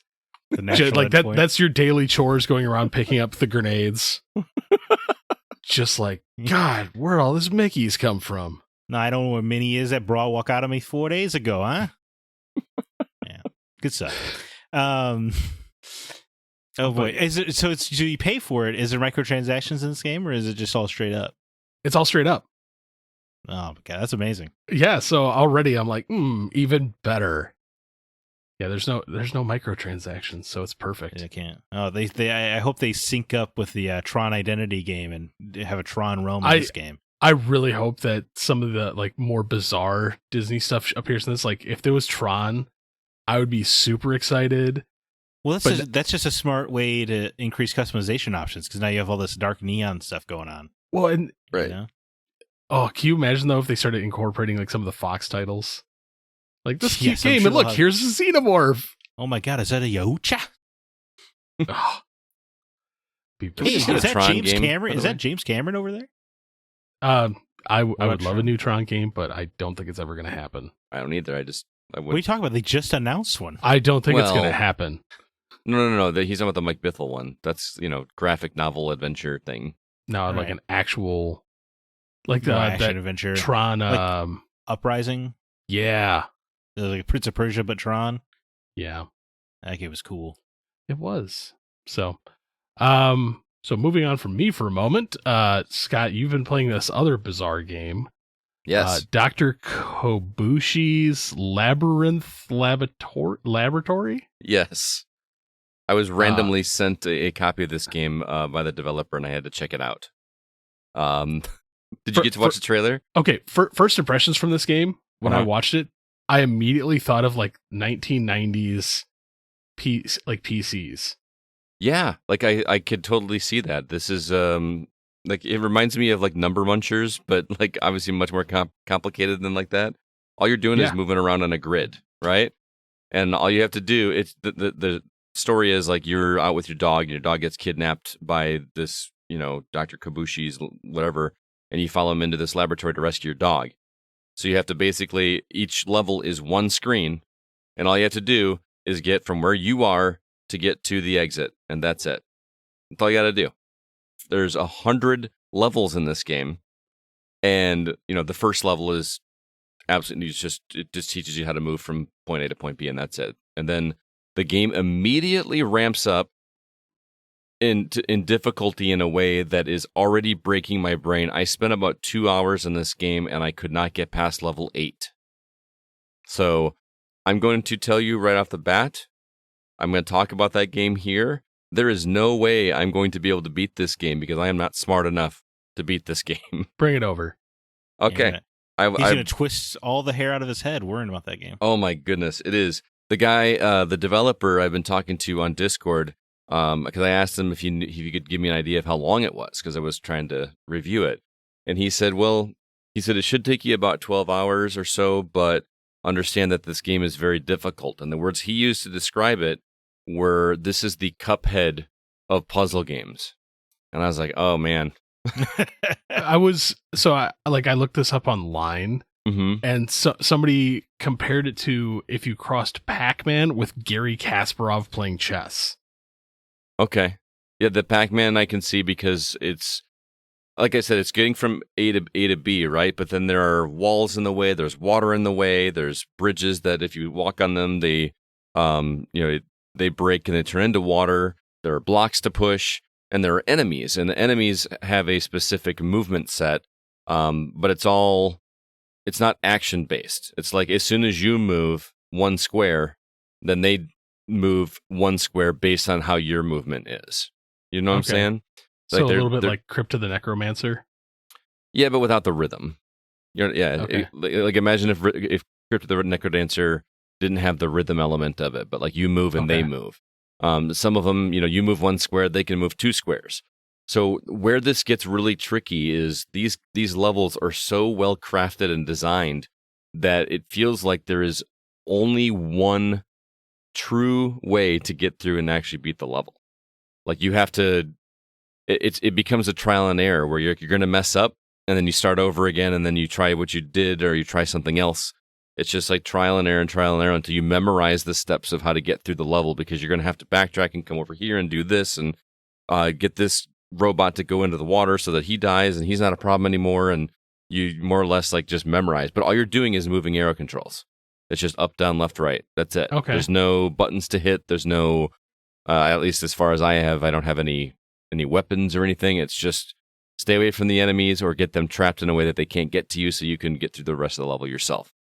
And dude, it is hard. I want to see how much you struggle with it. I'll bring the I have to play it on my laptop. I can't get it to run on my Steam Deck, unfortunately. But I would be really curious to see how difficult this is. So okay, but it's really well done. If you like challenging puzzle games, like I'm talking really challenging, this is a very, very tough game. I think it's like $10 on Steam. There's plenty of content there. It just gets so difficult so early on. Most games like this, they introduce something to you easily, and then you kind of work your way into that, and you do puzzles surrounding that mechanic.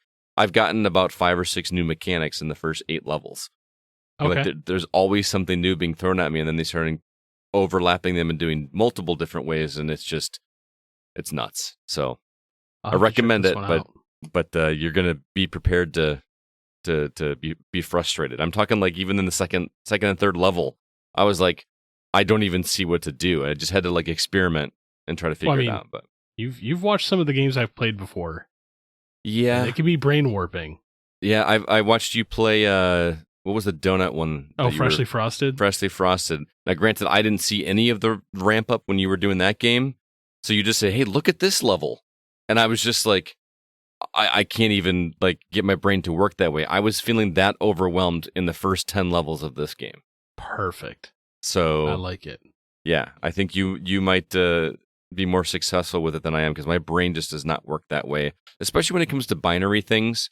Like there's like one level where you have to get the robot to cross over one spot that electrifies every other turn. So like I have to figure out if he's over here, how many moves does it take him to get to that spot and get him to land on it so that that thing is on when he goes over it. You know what I'm saying? Okay, so this is literally like playing 4D chess. Sure. Yeah. That's probably a good way to say that. Yeah, but it's down 2D. For that. Yeah, but I mean, you know what I mean? Like you have to take in like multiple layers and moves ahead. Correct. To plan your route. So, yeah, but the nice thing is that like you're going to have to experiment and you can start over again. Like if you're playing chess, you can't like, oh, I want to try a different strategy this time. Let me retake that move back. This is like starting over and trying it again. So okay, I'm going to bring it over this week and you can try it because done. I'm in. Sounds like you like it. All right, so you've been playing. I think you said you finished Immortality. You're playing this on Xbox. This is another FMV game. Yes, it is. And this is made by the people that did like Telling Lies and War Games, like all those. Okay. Wow. This game goes some places, man. So the trailer looked like some of it was filmed like in the 50s, so they were going for like this time period thing. So storyline for this game. You are a detective who is trying to determine what happened to an actress named Marissa Marcel. Mm-hmm. And so you're basically given a film clip because she starred in 3 movies. And you have to do the whole like like in her story, you have to enter a word, and it searches through and finds stuff. Yeah. So in this one, Like a database. yeah. So there's an unlockable database, but what it is you watch the film clip. The film clip happens, and you can click on anything in the film clip, and it's going to jump to another clip where that same thing is in it or something similar. So it's kind of like skipping the step. You just like type a thing and it takes you immediately to that video. Yes, but here's the crazy thing. Mm-hmm. There are objects in each clip that are like literally only there for like a fraction of a second. Can you rewatch the video? So yeah, you can watch it frame by frame. You can back up, and you can basically find these things, or you can just click on the person's face. Enhance. Because pretty much, but you click on the person's face, and it'll like jump to another section where there's like another clip. And so in the beginning, you're just given the one clip from the one movie. Right. And so you're like, oh, okay, this is the actor. So you click here, and it takes you to like another movie. And I'm like, oh, so now we're dealing with two movies. And then it jumps to the third movie, and you can start piecing together, because apparently there was a lot of people that she worked with in multiple movies. Oh, okay. So you're playing the Kevin Bacon game. Yeah. And it gets so deep on so many levels, because so the achievements for this, you're not only finding out what happened to her, but there's other people that things have happened to as well. And so you're determining, like, you have to determine what happened to all of them. And then the game just takes a left turn. And like the game creeped me out hardcore. Okay, don't tell me what that is, because if I'm gonna do this, I'm gonna experience it. But are you finding that you like need to have like a pad and paper to take notes to remember stuff? So when you back up, like, so you hop out of a clip. Mm-hmm. Oh, and as you're going through the clips, you can actually screenshot them. Nice. Okay. And so you can go to the screenshot and then like click on the items. So when you back up, it actually starts putting all of the clips in order. Oh, okay. So by the end, you have 3 full movies. So like, can you play like the whole thing with like the gaps there? So like, there's parts missing, and then you just fill in the gaps slowly, little by little. Okay, I'm starting to wrap my head around this. This sounds pretty cool. It's a really cool concept. But the problem is they do nothing to tell you like how this works, other than like click on faces, click on objects. That's it. Okay. So you gotta kind of figure it out for yourself. You kind of have to figure it out for yourself. And the only thing I'm going to tell you, because this is not spoiling anything for you, is occasionally watch clips backwards. Okay. All right. I'm totally getting excited. I feel like you already sold. I feel like that is saying too much. No, it's not. Talking.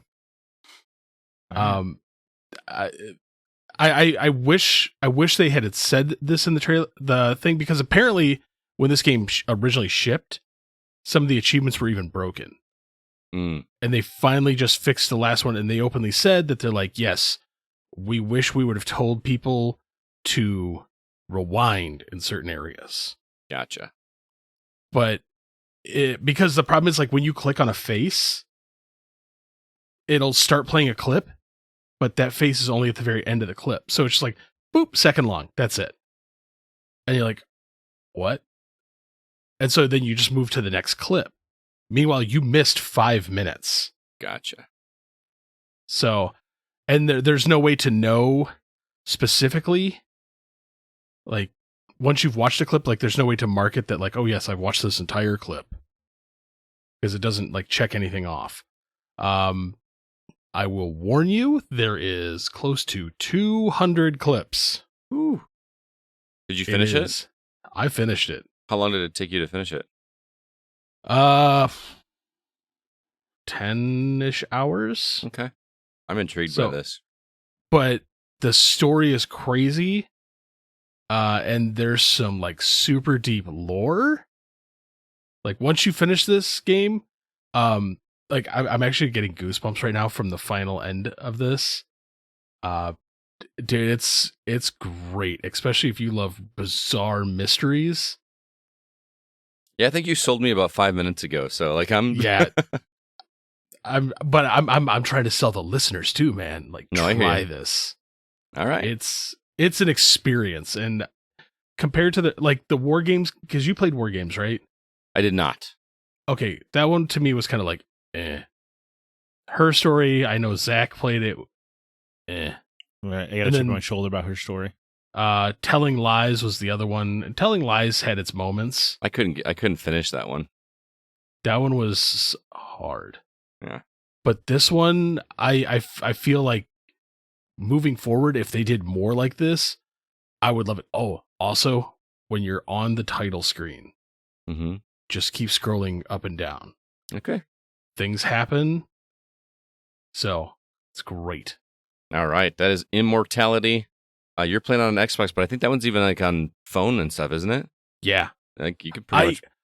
Man, playing this on phone would be bizarre. Would it? Okay, maybe I'm wrong. I could be wrong, but all right. Before we get to our topic, I got a couple more reviews for you guys to talk about. Kevin and Rel stopped by to talk about a couple games. I'm going to let them speak for those games right now. Well, hello there, my live music brethren. How you doing? Hey, how's it going? This is Kevin, everybody. You guys have heard his voice plenty of times. Kevin is my new concert buddy, which is awesome. We're going to some concerts, and I love having somebody that wants to go all the time. But we're not here to talk about music. We're here to talk about a game that Kevin is reviewing for us on PC called Q.U.B.E 10th Anniversary Edition. I know what you're thinking. 10th Anniversary. Yes, this game actually came out 10 years ago, and they are releasing another version of it. But there's going to be some changes, it sounds like, and I'm really curious to hear what those are. But before we get to those changes, Kevin, can you let everybody know what Q.U.B.E, which by the way is spelled Q-U-B-E, what this game is? Because I played it 10 years ago, reminded me a lot of Portal, but I remember very little. Can you help us out? Yeah, when you brought up Portal, I really didn't know what to think going forward, but that is really a really good comparison. Yeah, sorry, brain decided not to work there for a second. Because it's a first-person puzzle game. Only where it's not like Portal is, I mean, instead of basically creating portals that things would teleport through, whatever, you have to maneuver using different types of switches around these rooms that to get to the exit. And they are so... The other way that it compares to Portal with me is the puzzles are absolutely brilliant. I don't think it's as brilliant as Portal, where like a lot of times, I think you even say how sometimes it feels like you broke the puzzle, how you solved it in a way that you weren't supposed to, but maybe it was the way you're supposed to, whatever. That doesn't happen very much here because the switches are very direct to each individual puzzle. But yeah, there was quite a few times where I'd sit at a room and just rack my brain trying to figure out what I had to do. But then the moment you finally figure it out, it is so not awe-inspiring, but you're like, oh yes, I can't, yeah, it was this simple. But you're so happy you figured it out. So instead of making you feel smart, it makes you feel dumb, like you didn't pick up on it sooner, but still satisfying. Yeah, I mean, kind of in a way, yeah. Yeah. Yeah. So, and I mean, I loved this game back when it released. I didn't review it. We weren't doing the podcast back then, but I remember really digging it. But I remember so little of it. I'm really intrigued to hop back into this version. Just you played it as well, right? I played very little of it back then, and once I had to look up comparisons because in the Anniversary Edition, you have the option of playing what is the director's cut or the regular game, and the director's cut has audio commentary that you can find and play as you're going through a puzzle. And some of the audio I would find and would have them play through, they talk specifically about how they actually changed puzzles from the original game to this one. Because people were actually they were able to they mentioned something about how people were able to skip levels if they did certain things. And so they actually completely redid some of the puzzles. And I wanted to see what the difference was. So I went back and looked, trying to find out what was different as I played it. And there weren't any like real playthrough videos that I could look at to be able to decipher that. But I do remember once I saw those videos that the turnoff for me, the reason I didn't play too far was because the visuals were very basic to an extreme. And I don't want to sound like a monster when I say that to games that aren't like visually expressive, but sure. But it was very, very plain Jane, and it just didn't catch my attention. It didn't keep my attention as I was playing. I think mostly because of that. Here, I don't know. The atmosphere and the way they actually put the environment together I had just as much fun walking through the rooms as I did actually figuring out the puzzles. It is interesting. Which sounds weird when you're talking about a room that goes from plain white. It's basically plain white with some orange striping here and there and a little bit of discoloration with different tiles, but it's almost monochrome, but the lighting effects and everything that they have, I was seriously just walking through these puzzles going, oh my gosh, look at this. Like, this is so beautiful. Is there ray tracing? There is. And I will honestly say that this is the first time I've actually turned ray tracing on and been like, oh my God. It just... That's awesome to hear, because it's not a game I would have expected to be exactly that cool to see ray tracing. So you're intriguing me even more right now. No, it's seriously, it was... The game itself, like the way they redid it, is just so beautiful. I can't express that much enough. Yeah. And to be clear, you are playing on PC. Yep. So, and it is coming to consoles at a later time. You know, obviously the next gen ones. I mean, PC players love to say that they're not gonna, they're gonna look better on PC, right? I'm not one of those guys, but yeah. Yeah. So hopefully we get at least some of those awesome visuals. I mean, it sounds like it'd be worth it to play even without ray tracing, just to see the new, graphical fidelity. I would agree with that. Yeah, I'm stoked, man. Now, remind me, is there it's been so long and I feel bad I don't remember, but is there a story associated with Q.U.B.E? That was the other part I tried looking up, and I could not find if there was a story with the original Q.U.B.E. There is a story here, and that's another thing about this, is this story is very suspenseful. And I don't know how to talk much more about it without spoiling anything. But it's just something that I really do think people, if you enjoy puzzle games, you need to play this game. The puzzles are fun themselves. The visuals are, like I just got done talking about, they're fantastic. But the story had me almost on the edge of my seat as I progressed. Wow. Yes. I see. I vaguely remember. I want to say it's a little abstract, kind of like, I'm going to say modern art, but it's got that artsy flavor to the story. Am I remembering correctly, or am I totally talking out on my butt? Yeah, I think you might be talking out of your butt. Okay. Well, maybe I'm just completely misremembering it then. So no. Well, needless to say, it sounds like you recommend everyone check out Q.U.B.E. Yeah, very much so. If you like puzzle games, this is a must play. Even if you don't like puzzle games, just for the visuals and like I said, the story that goes kind of along with it. And I guess I should put in like one other thing that is different from the irregular version is once you get through playing the story, there is a whole nother stage, basically. They call it stage 8. But it is a whole nother world where now that the story is complete, they give you even more to play with. Even they give you like switches that weren't even in the original part of the game. So there's more learning and more puzzles to go on. So the playthrough value is really, really high. And how long is it? I finished the main story in about 8 hours. Nice. And I don't know how big the ending is, this final sector is yet, though. From the advertising they do, they say it adds like 4 to 6 more, which feels about right with where I'm at with it right now. All right. You sold me, man. I'm gonna have to check this one out. Yeah, you need to check this one out. So, yeah. Well, thanks for stopping by, man. This one comes from developer Toxic Games and was provided to us by Renaissance PR. So thanks to both the dev and the PR up for hooking us up. We do appreciate it, Kevin. It's a pleasure, as always, to talk with you. We'll catch you next time, all right? Yes, thank you again for the opportunity, man. Well, hello there, Rel. How you doing, man? Fantastic. It's been a busy weekend and a productive weekend, and that's the best thing I can say about the weekend. And a warm weekend. Is it pretty hot out by you guys, too? Sort of. The last week, the entire week, was not only triple-digit temperatures, but a couple of days of record-setting triple-digit temperatures in the 110s. Oh my goodness, that's insane. Yeah, Well, we are down to the brisk 90s. Nice. Well, welcome back to reality. But you're here to talk to us about a game you've been playing from Stray Fawn Studio called The Wandering Village. And I watched part of your YouTube stream, just a very little bit of it, which you can find the link on our website, or why don't you give everybody your YouTube channel while we're at it. Oh yeah, you can find that at youtube.com/relplays, RELLE plays.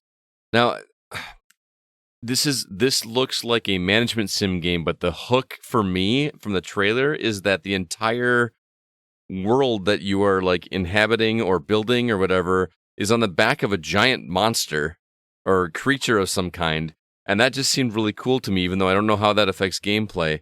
But is there more to it than that? Is there a story behind why there's a village in the back of this thing?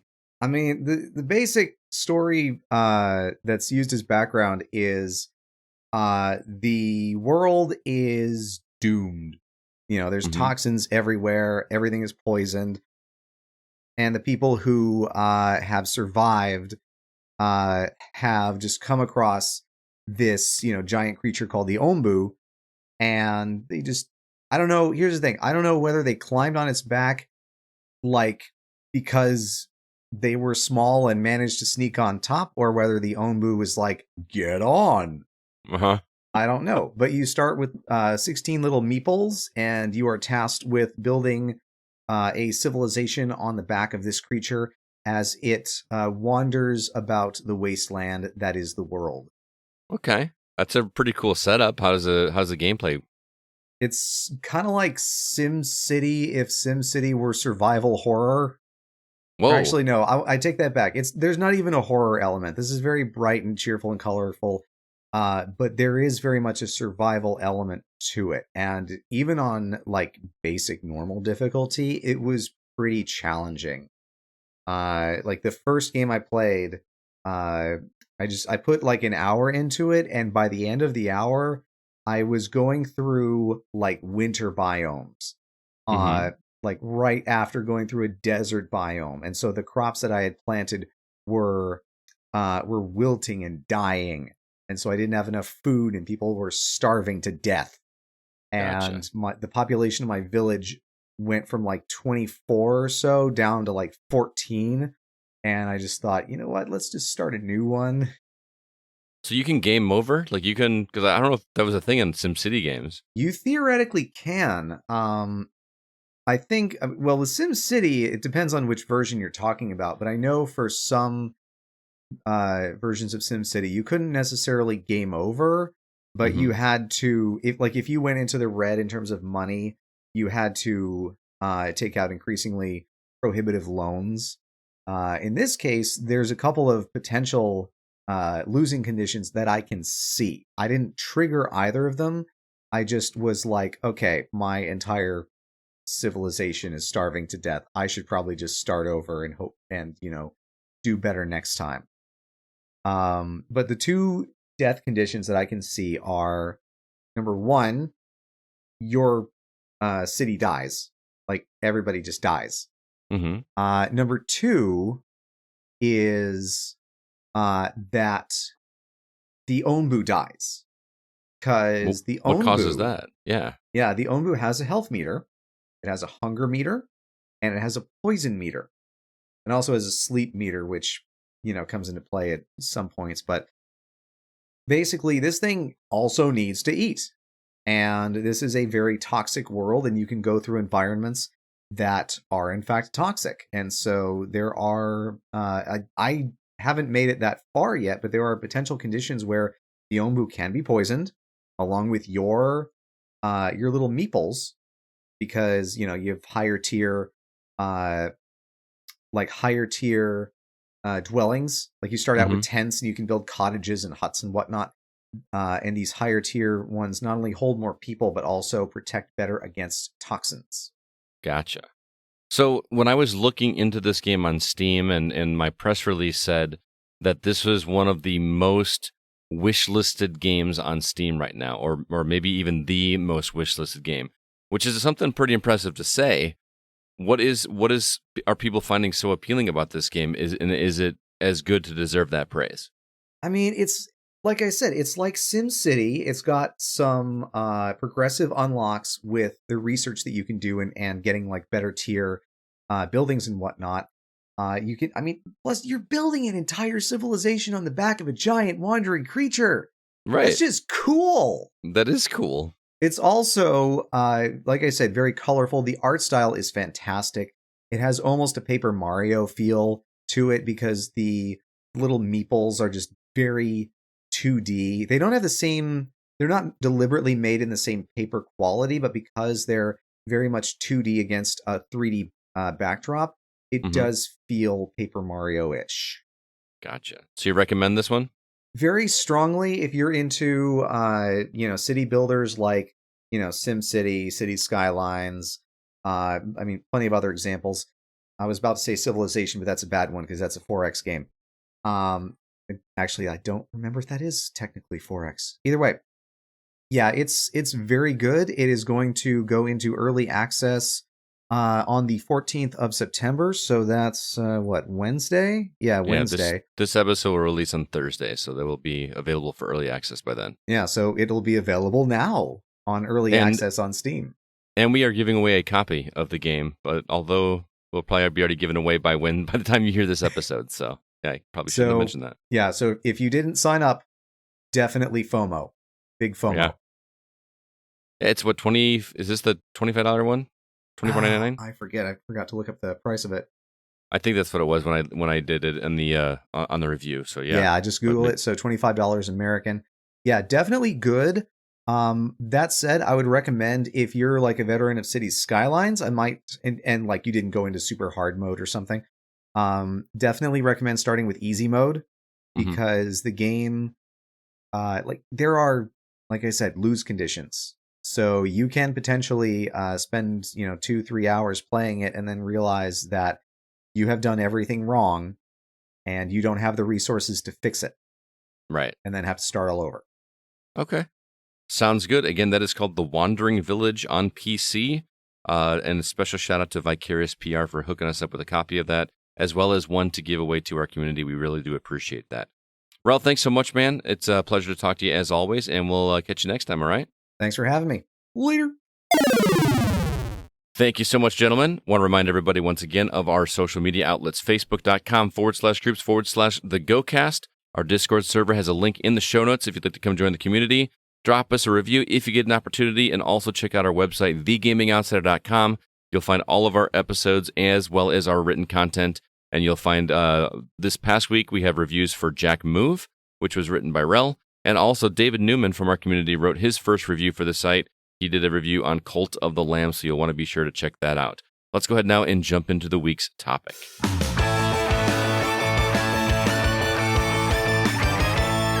This week's topic was all CB's idea. He wanted to talk about things that we are so used to seeing in video games on a regular basis, but we wish they existed in real life as well. So let's just jump right into it. Are there any video game tropes that you wish we could experience in reality? And I'm going to kick things off because Alyssa actually had one. She said, fast travel so I could bear hug all of you guys and a save option to fix dumb mistakes. So that was Alyssa's contribution. She wanted to make sure she got that in. But CB, what about you? What is in video games that you wished actually existed in real life? I want stamina bars. Stamina bars? So like when you're out of gas? Yeah, I want stamina bars. I want stance bars. So if I'm having an argument with my boss or something, I could see how close he is to breaking. Ah, okay. I think that would be awesome. But specifically though, I want health and stamina bars, but I want them Isaac Clarke style. Oh, so it's just something subtly on their body or on their clothes or something. So I can see them, but I can't see mine. Oh, okay. So I think that would be awesome. I think in general it would be cool to have just kind of stats on people you're talking to anyway, because sometimes it's difficult to read body language or tone and things because they could be completely. This person doesn't like cats. Yeah, kind of Oh, what was the game that did that? Where you're walking around town and you could just like scan somebody and Watch LA Dogs. Noire. Oh yeah, Watch Dogs. Watch oh my Dogs. God. Like if you could just kind of. I want the Watch Dogs phone. Uh-huh. Like I want that. Mm-hmm. Where it just like randomly scans people and tells you like everything. That would be awesome. But I mean, even just thinking like people's actual emotions, because you know, like how, like you were talking about, like if you were talking to your boss and you're like being confrontational or whatever, and he's being all rough and gruff, but he's actually feeling really intimidated and just kind of putting on a show to be like he's whatever. And if you knew that he was actually like really struggling, then you could lean a little bit harder. You know what I mean? Yeah. See. Now, you're getting where I'm going with this. I'm getting where you're going with it. Yeah. I want the plasma cutter. Okay. Yeah. Dead space on the brain. It's really kicking hard. I can't wait till that game comes out, by the way. But I want a plasma cutter. And Dude, that would actually be super helpful. I know. Like I'm not even talking about like for like as a weapon or anything. Like I'm thinking like, imagine all the logs you could cut. Yeah, dude. I know you're a big cutter of logs. I love to cut logs. Portal gun. I mean, obviously, who wouldn't want one? Yeah. What was the gravity gun? I never got far enough in Half-Life to know what the gravity gun is. Bro, the gravity gun to me was just as good as the portal gun. What does it do? It picks things up and think of it. It's them. just like a gun that does telekinesis, kind of. Okay. Except you zoom it to you, and then you can shoot it back out as fast as it zoomed to you. Okay. Anything else? The Animus. Oh, dude, yeah. Just go like relive other people's memories from history. Well, but remember how the Animus works. It's from your family's history. Right, your ancestry. So I go back and check that stuff out. Mm-hmm. And then also I would love like the first aid spray. Yeah. For Resident Evil. I mean, like health packs in general would be like super nice. You just No, I want the first aid spray. Okay. Just because somebody's like, I have an eye injury. Right in their face. I have a sore throat. Just like, I want Max Payne's painkillers. Yeah. Just kick a couple of those back, you're good to go. It actually makes that bottle rattling noise when in that game too. Like it became like I love that sound now because it was like a good thing in the game, right? Right. It tricked you. Could you imagine that being a thing now? It could not get away with having painkillers be your... I'm sure, well, Twitter would have a field day with it, yeah. Yeah. But no one would actually care. Right. And I'm pretty sure you guys are on board with me this, but like any of the powers or abilities from the Life is Strange series? Yeah. I think there's a couple people that mentioned things like that in our comments, so we'll definitely get to that. But if I could just get a do-over... Right. Yeah, that'd be great. Nice. Zach, what about you? Well, speaking of do-overs, I would love to have the Dagger of Time. Yeah. Go 10 seconds back at a time. But also probably just, That's not how it went. All right, yeah. But he could also slow down time a little bit, But mostly the 10 second. Because I don't want to go back too far, guys. I don't want to become, overwhelmed with power. I would hate to become a villain. Absolute power corrupts absolutely. Mm-hmm. So give me a 10-second limit. Let me circle things back. You say something wrong at dinner, and now you're in a fight. You're just like, let me just kick that back. Mm-hmm. And you just go, yeah, honey, you're right. Yes. Or like if you're in a really bad accident, like right. Like if you ran a red light or something, you could just like kind of back it up. Let's just let me stop at that red light. Or you could back it up and then cause a really big accident. Oh. If you just want to be burnout style. That'd be cool. Walk into any gas station and scratch a lottery ticket. Rewind. Scratch a different one. There you go. Yeah. Rewind. Wow. It's good. I like that. That's a good strategy. I think I wish the charm and intimidate things from like Mass Effect were real. Like what is it? Charisma skills where you say a right thing that vaguely sounds somewhat convincing, and people are like, "Yeah, you're right. I should kill my own father." like some of those are just so outlandish that it would be really funny to have that. It'd be hilarious to have that kind of power. I mean, to that point, I wish we had actual stats. Like the special stats. Yeah, but I still think it'd be more fun if they were randomized in the beginning. Like you could level up. That's level how up your life stat. currently is. All of our stats are randomized. Yeah. Oh no, but I want like really bad randomization. No, I want sliders. Like I want a day where I can just be like super charismatic and high in speech, and then the next And day what- I can just like switch it around and I'm super strong. Like when I got to go work, Or you can cut logs. you can't even speak. You're so dumb, but your luck is maxed out Right. for a day. Yeah. You Or start you- a new or you no, balance start it. You start a new job though, and you have to click the randomizer. So you're like, I applied to be a construction worker. Let's see what happens. I think that the most useful trope I could think of was Grand Theft Auto's healthcare. It just takes 10% of your total wealth, and they patch you up good as new in about I think you lose 6 hours in the game. Yeah. Mhm. So you just get fully healed. 6 hours only costs you 10% of whatever you have, no matter how much money you have. You get charged the same, and you're good to go. That's how Borderlands works too, isn't it? Like you just come out of the thing and they take a chunk of your change. Is that all right? Yeah. Or Yeah, what were they in that's BioShock?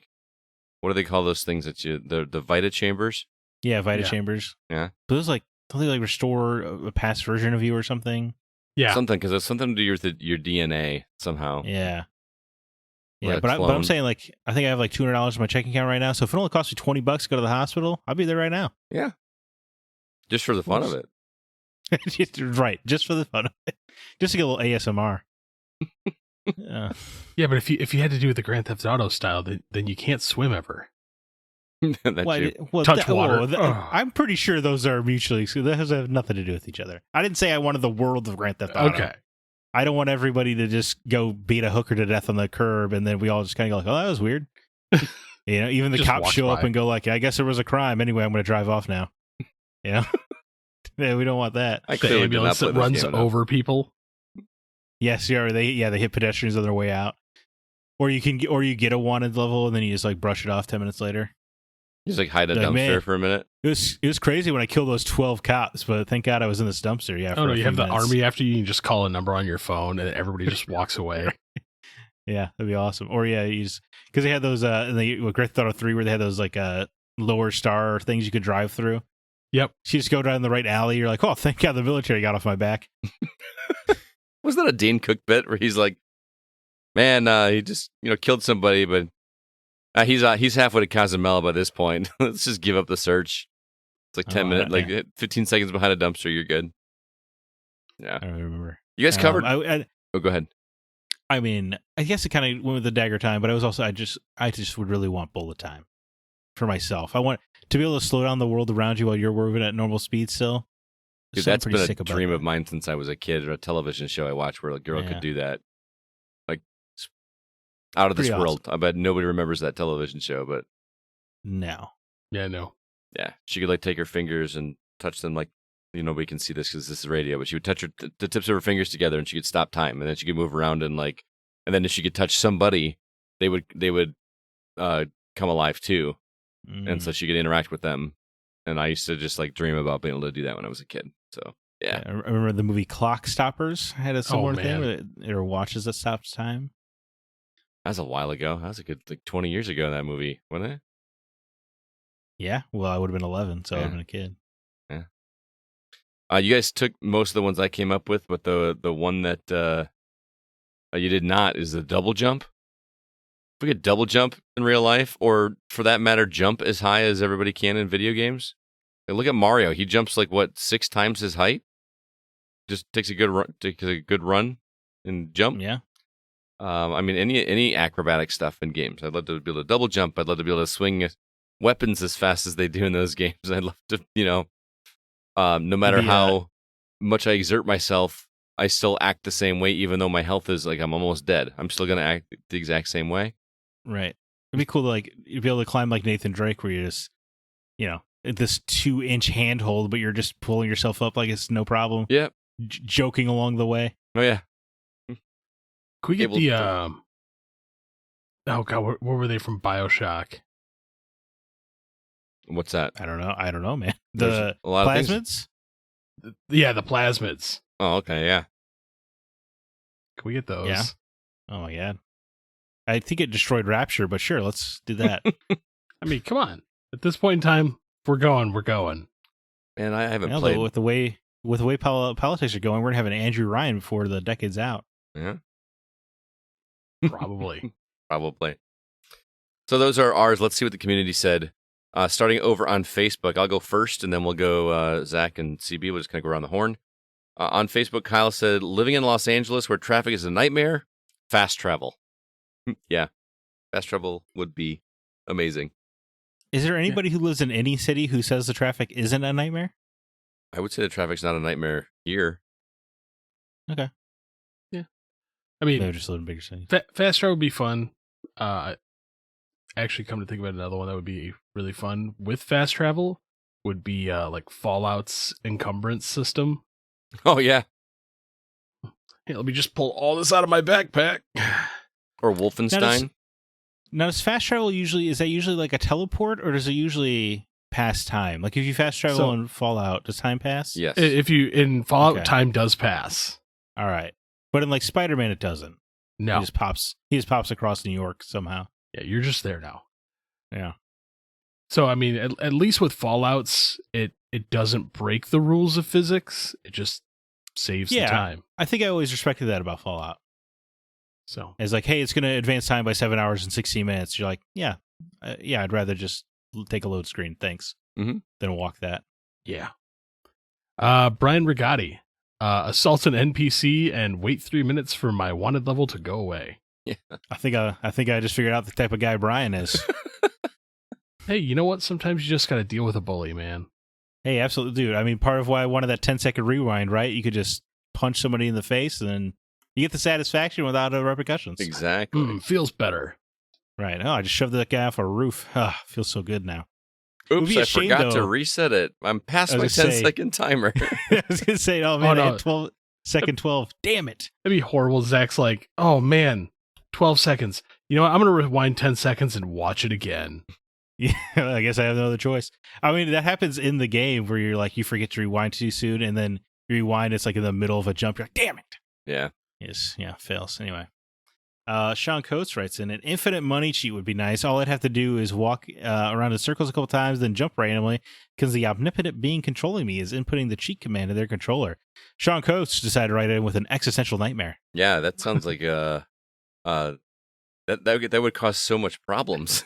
I think it's cool as it sounds for the minute in a minute, but it would like break the economy.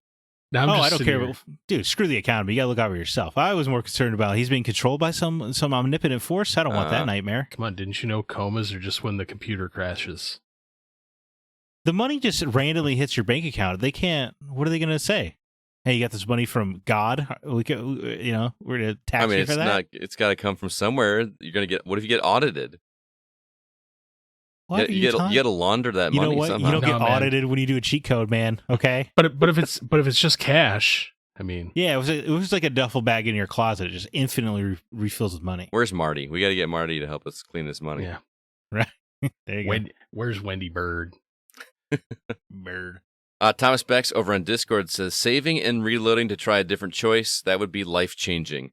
Kevin had a similar comment a little bit further down. He said, Thomas, you got there before I did. Save files. Big interview coming up. Save. Wife just got home from work. Save. Big test tomorrow. Save. Yeah, we need an F10 button in life for sure. That would be great. Or like you were talking about, like the Life is Strange one. Just like, I got this big decision right now. I don't know what's going to happen. I'm going to pick one, see how it plays out, go back, see how the other one plays out, and then make my decision from that point on. Yeah, but remember in Life is Strange, you hit those major moments, and you're like, nope, you can go one way or the other. There's no going back. I don't remember that. Is that how that game played? In the chapters, because that was how the chapter ended. Right, because there's that one girl who commits suicide, but her powers aren't working when you have to try to talk her down. Oh, yeah, I remember that. Those were good games. First Life is Strange is very good. It is. Yeah, I like the first one a lot better than the second Yeah. Alive. one. Mm-hmm. Since there are games about it, devil fruits, specifically the Op no Mi, which allows the user to even do surgeries and cure any disease it says in the anime and manga. The user can also create a room and teleport objects, people, or even buildings somewhere else in that room. I had This is no One idea Piece, what Scott, this is. so you know. Oh, it's One Piece? Yeah. Okay. I had no idea. devil fruits or something in that anime? Yeah, they basically give you superpowers. Oh, okay, yeah, That's how the main dude can get all stretchy, like Mr. Fantastic, gotcha. because he had devil fruit. I think when he was a kid or something. Yeah. So he's basically invulnerable as well. I don't know. I only read like the first. I can't. I was just gonna say I've only read like the first 100 chapters of One Piece, which is nothing really in the grand scheme of One Piece, but it is. Yeah, I guess it is a lot, but it didn't feel like a lot anyway. Jacob Gunderson writes in, either I want to be able to see my stats. There you go, Scott. Yeah. Like in Elder Scrolls where one reads Bunny slaughtered. Jacob, what are you up to, man? Or I want people to have Moodles from the Project Zomboid so I can tell what's wrong with my wife without asking and opening that can of worms. Moodles. I don't know what Project Zomboid. Sims thoughts. Oh, okay. Okay. Where it's sitting here like hungry. I do like the idea that he's talking about like stats though. Like, have you ever like, how many times have I farted in my life? Just have like pull up my menu and be like, but I want to be able to pull up other people's. Yeah. Just be like, but like judge. Like you can only pick one stat that you could know for about everybody for the rest of your life. Oh boy. And so you only get one. And so I think that would be funny because like, what would you pick that you would know about everybody? Be like, okay, I have to judge this person off this one stat. Number of people they've had sex with. Oh, that's the first that's place my mind went to. No, it's not. Because ultimately I don't care how many people you slept with, but there's so many people that are like so braggy about it that I love, because like that guy's like, yeah, I'm gonna take home a chick a night, and his number's really 11. That's going to be hilarious. But that's the thing is like when you have somebody that's sitting there saying stuff like that, you're like, no, you're not. You're lying. Yes, of course you already know that, but it's now you have proof. See, I would more want something like, how many times have they like picked up a piece of food off the floor and ate it? I mean, is that before or after the 5-second rule? See how useful is that though? Yeah, just because then you're like, okay, how dirty is this person? Well, you get that sex thing is that too. Yeah, there's plenty of other questions you can ask that relate to how dirty they are. Because eating food off the floor. problem is like if somebody's sleeping with a ton of people, then I would have to go find all those people, and like, just by that. But like if I know that you're going out of your way to be like, oh man, I made a piece of buttered toast, fell butter side down, picked it up, ate it, and it's like 1,000 times I'm like, this person does not care about their hygiene. I want that stat thing, Jacob. That'd be cool, just to like have random stats about people. But yeah, how many times has Scott clipped his nails? Just random stuff like that. Yeah, I mean, you can't tell me you've never like kind of wished you knew like a number of times you've done something. I don't think I've ever thought about how many times I've farted. That was just one. That was the first one that came to my mind when I talked about that. How many times you've flushed a toilet in your life? There you go. Yeah. No, I don't think I've ever wondered these things personally. Or like how many feet of toilet paper you've used in your entire life. Why do I want to know? Why do I want to know the damage I'm doing to this world? Because at that point in time, you're like, how many trees have I killed? Yeah. I don't know. How many gallons of water have I wasted showering my body? Right. This sounds horrifying. How many Kleenexes have I, used to blow my nose? Like ignorance is bliss. Yeah. It would be kind of fascinating to see all the stats. So. Anyway. It would be even worse than having that ability is having somebody that has it. And you're like, no, I don't want to know. He's like, hey, you flushed the toilet 17 million times. Well, I told you I didn't want to know, man. Mm-hmm. Oh, God. How bad would that be? Like, you can't see your own stats, but everybody else can. Right. Right. But you can, so I can see Zack's stats. But they're not allowed to tell you. Yeah. Oh, yeah. That would make it even better. They're just like, man, you poop a lot. Wait, how much more than normal? I can't say, man. I'm forbidden to tell you. But wow. But see, right at that point in time, knowing only one stat about one person, you just walk around and you just see a number above their head, and you're like, no. Wow. Yeah. I like it. That was good, Jake. David Newman says, I can just imagine it now. Me, home alone with the wife, providing for the family, sitting on the couch, and needing my 10th beer. Too lazy and drunk to get up and walk to the fridge. Fast traveling from the living room to the kitchen and back. Sounds like the life to me. Yeah. What's sad is we would do that. I mean, that's like a Wall-E thing right there, right? Like, yes. Yeah. Oh, of Jumper. Jumper. He's like on the couch and the remote's like over there, just boop. Yeah. Yeah. By the way, He's good. Jumper was a game on the Xbox 360. It was Yeah. like super easy achievement points. Right. It was a prequel to the movie. Mm-hmm. Yeah, because it had like a sub name. Griffin's Story. Yep. And I remember the game actually was kind of fun. It wasn't terrible, even though I just played it for achievements. But I miss the tie-in, the cheap tie-in games, man. so do I, man. Someday they'll come back. So, Brandon Lloyd, Forza Horizon Rewind ability. Yeah. Took that corner a little Sure. too fast. I'm gonna just go redo that really quick. Yeah, but see, it'll- I would just be playing permanent bumper cars for the rest of my life. Okay, that one's not so bad. Just keep going. That guy cut me off. I'm going to teach him a lesson. Fierce writes in, crafting something or repairing something made easy as in Minecraft or such. That would be handy. That and to receive no fall damage. Ah, the possibilities. Side notes, congrats on Declan, Chris. My youngest son's name is Declan. Strong choice. Bravo, sir. Oh, Thank you. nice. Dude, I didn't even think about this. It's a great thing. Like you just have a pile of lumber, you just hit it a few times with a hammer, and then all of a sudden you have like an immaculate table. Yeah. Oh, that sounds amazing. So the problem with the Minecraft style one though is like you would have to have the box and like The 3x3 grid or whatever. yeah, the 3x3 grid, but then you would have to like, oh god, how do I make a hammer again? Put Just 2 have to Google sticks and 4 blocks. Yes, yeah. That sounds awesome. I didn't even think about this as an ability. This is great. I like the no fall damage idea. Or imagine you just have like a crowbar, you just hit your car with it, and it's all fixed brand new. Oh yeah. It'd be great. Was Yeah, that even no like fall in damage, like not Fallout? What's the Far Cry? Like when you you went, just have like the wrench. yeah, in you your- just like take in a your- wrench and or like no, I think the one Oh, the in Far Cry blowtorch. 4, it was a blowtorch. You took a blowtorch to the front of the vehicle and all of a sudden just magically fixed. Yeah, see, that's No, no. amazing. Let's have The fix it Felix hammer. There you go. Yeah, He's just trying to break things. He's like, dink, fixes everything. Wasn't there also in Far Cry that like if you heal yourself in Far Cry, like you take a stick and just dig a bullet out of your arm and you're like magically healed?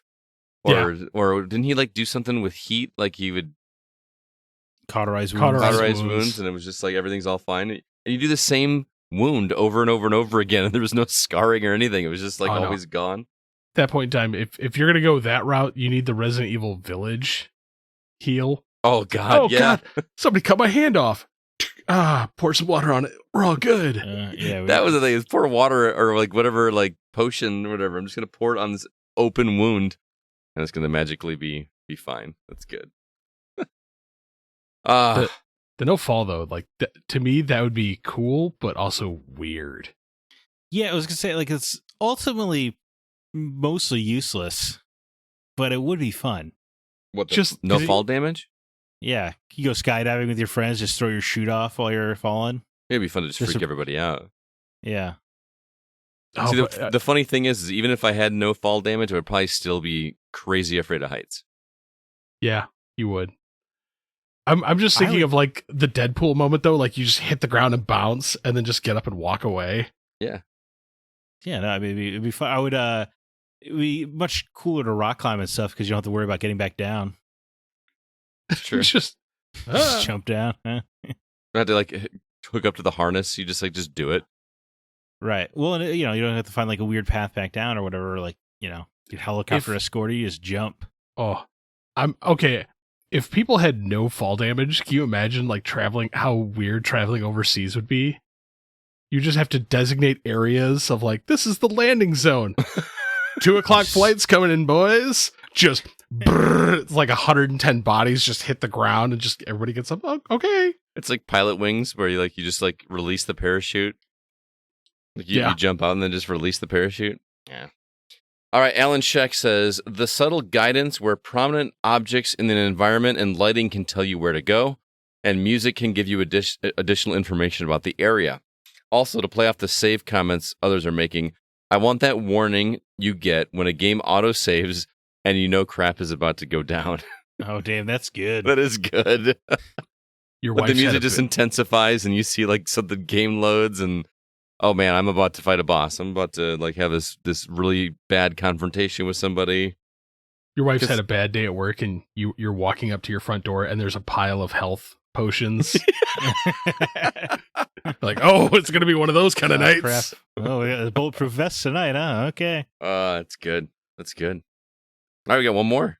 Who's up? Yeah. Is it Chris Adams at Silent Gamer 242? I would have to pick inventory capacity. I would carry around an abundance of useless things.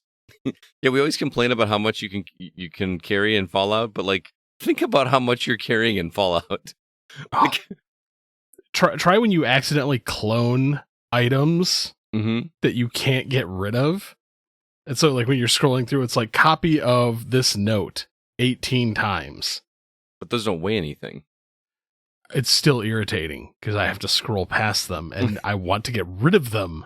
You just put them in a chest or whatever. But I mean, like I mentioned it earlier, but remember like in Wolfenstein, the newer Wolfenstein ones, like you pick up helmets and armor and stuff and just keep stacking them on. Like how many helmets are you putting on top of each other? Oh, okay. So when I was just saying like the 18 notes Mm-hmm. and everything, I just had an existential dread moment where I'm like, can you imagine if all of your knowledge in your brain you had to access like a book? So it's like, oh, what's the capital of this? Loading screen. Flip, flip, flip, flip, flip, flip, flip. We just have like a permanent Like like Google search bar on our bodies somewhere. Like it's To find your stuff. yeah.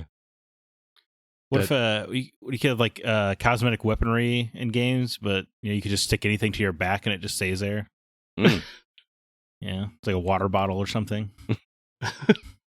Instead of having to get like, a holster, like people have water bottle holsters, or like back in the day, you have cell phone holsters. You just like stick it to your body and it stays there.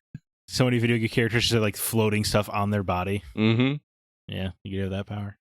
I think it would be fun if glitches were in real life, like Bethesda glitches. That sounds like horror. No, that is straight nightmare fuel. I know. I just like walk into your house one day, Scott, and like your facial texture is gone. Yeah, it's just like two eyes floating in a void. Donkey ladies from Red Dead out in the streets. Mm-hmm. Oh, that's good. That's good. Well, thank you to everybody for writing in. That was a fun topic. I really appreciate that. Next week's topic is still to be determined, but we'll keep you updated on the social media outlets for that. And that is going to do it for this episode of The Gaming Outsider. Zach, do you have any parting words or recommendations before we get out of here? I've been reading this book, The Fifth Season by N.K. Jemisin, which won like the Hugo Award for Best New Story and stuff. So it's not, tiny or anything, but it's really, really freaking great. It's about this world that keeps having apocalypses, like every couple hundred years, it seems like. These like apocalyptic events, so they kind of try to plan for those and survive and stuff. But it's super interesting, and there's these group of people called Erogenes who are they think of them as like earthbenders from Avatar. They can like speak to rocks and stuff. But it's just it's hard to describe. The writing is excellent. It has these 3 different characters. They each have their interesting stories. And it was shockingly dark. Like the kind of dark where it's like, if you're the kind of person who wants to know what trigger warnings are, you probably just shouldn't even read it. Like it really, everything seems to be covered. Gotcha. Wow. It's pretty. And this is pretty novel or brutal. this is graphic novel? Novel. Yeah, like a regular old book, Scott. Okay. I'm listening to an audiobook format, but it's really great, really captivating. It doesn't, I feel like starting new books, especially with a new world, can be difficult because you don't really know what's going on and stuff. But the book is written in such a way that it just never slows down. You never feel confused or wanting for information. It's just, I don't know, it's excellently written. Nice. Sounds good. CB, what about you? Unfortunately, I have nothing new to report other than Child. But Right. True. But I'm actually going to throw this out there because I could use people's help finding something. All right. I'm trying to find a CED player, What is a CED? a capacitance entertainment disc player. It's the precursor to a laser disc. Okay. Okay, of course you want that. Well, I recently acquired a large amount of CED discs, Gotcha. and I have no way to play them. Oh, okay. So, Films? Yeah, films, which, like, okay, so like a Laserdisc uses a laser to read it, like DVDs and whatnot. Yeah, so it's not just a clever name. A CED disc uses a stylus needle. Get out, really? Yeah. That's why I'm like, I want to track one down just to be like, okay, how weird is this thing? That sounds like a nightmare to maintain, too. That's why I'm like, everyone that I've found so far has been broken. Mm. So if listeners out there happen to come across one, let me know. There you go. Can't imagine why that didn't take off as a format. No idea. Yeah. As for me, one of my favorite movies of the last few years is Whiplash. I don't know if you guys have seen that movie. J.K. Simmons, Love it. Playing one of his best roles, in my opinion. But I was watching it in the background, and I was like, man, I just love this style of music. It's very jazz focused, very big band jazz.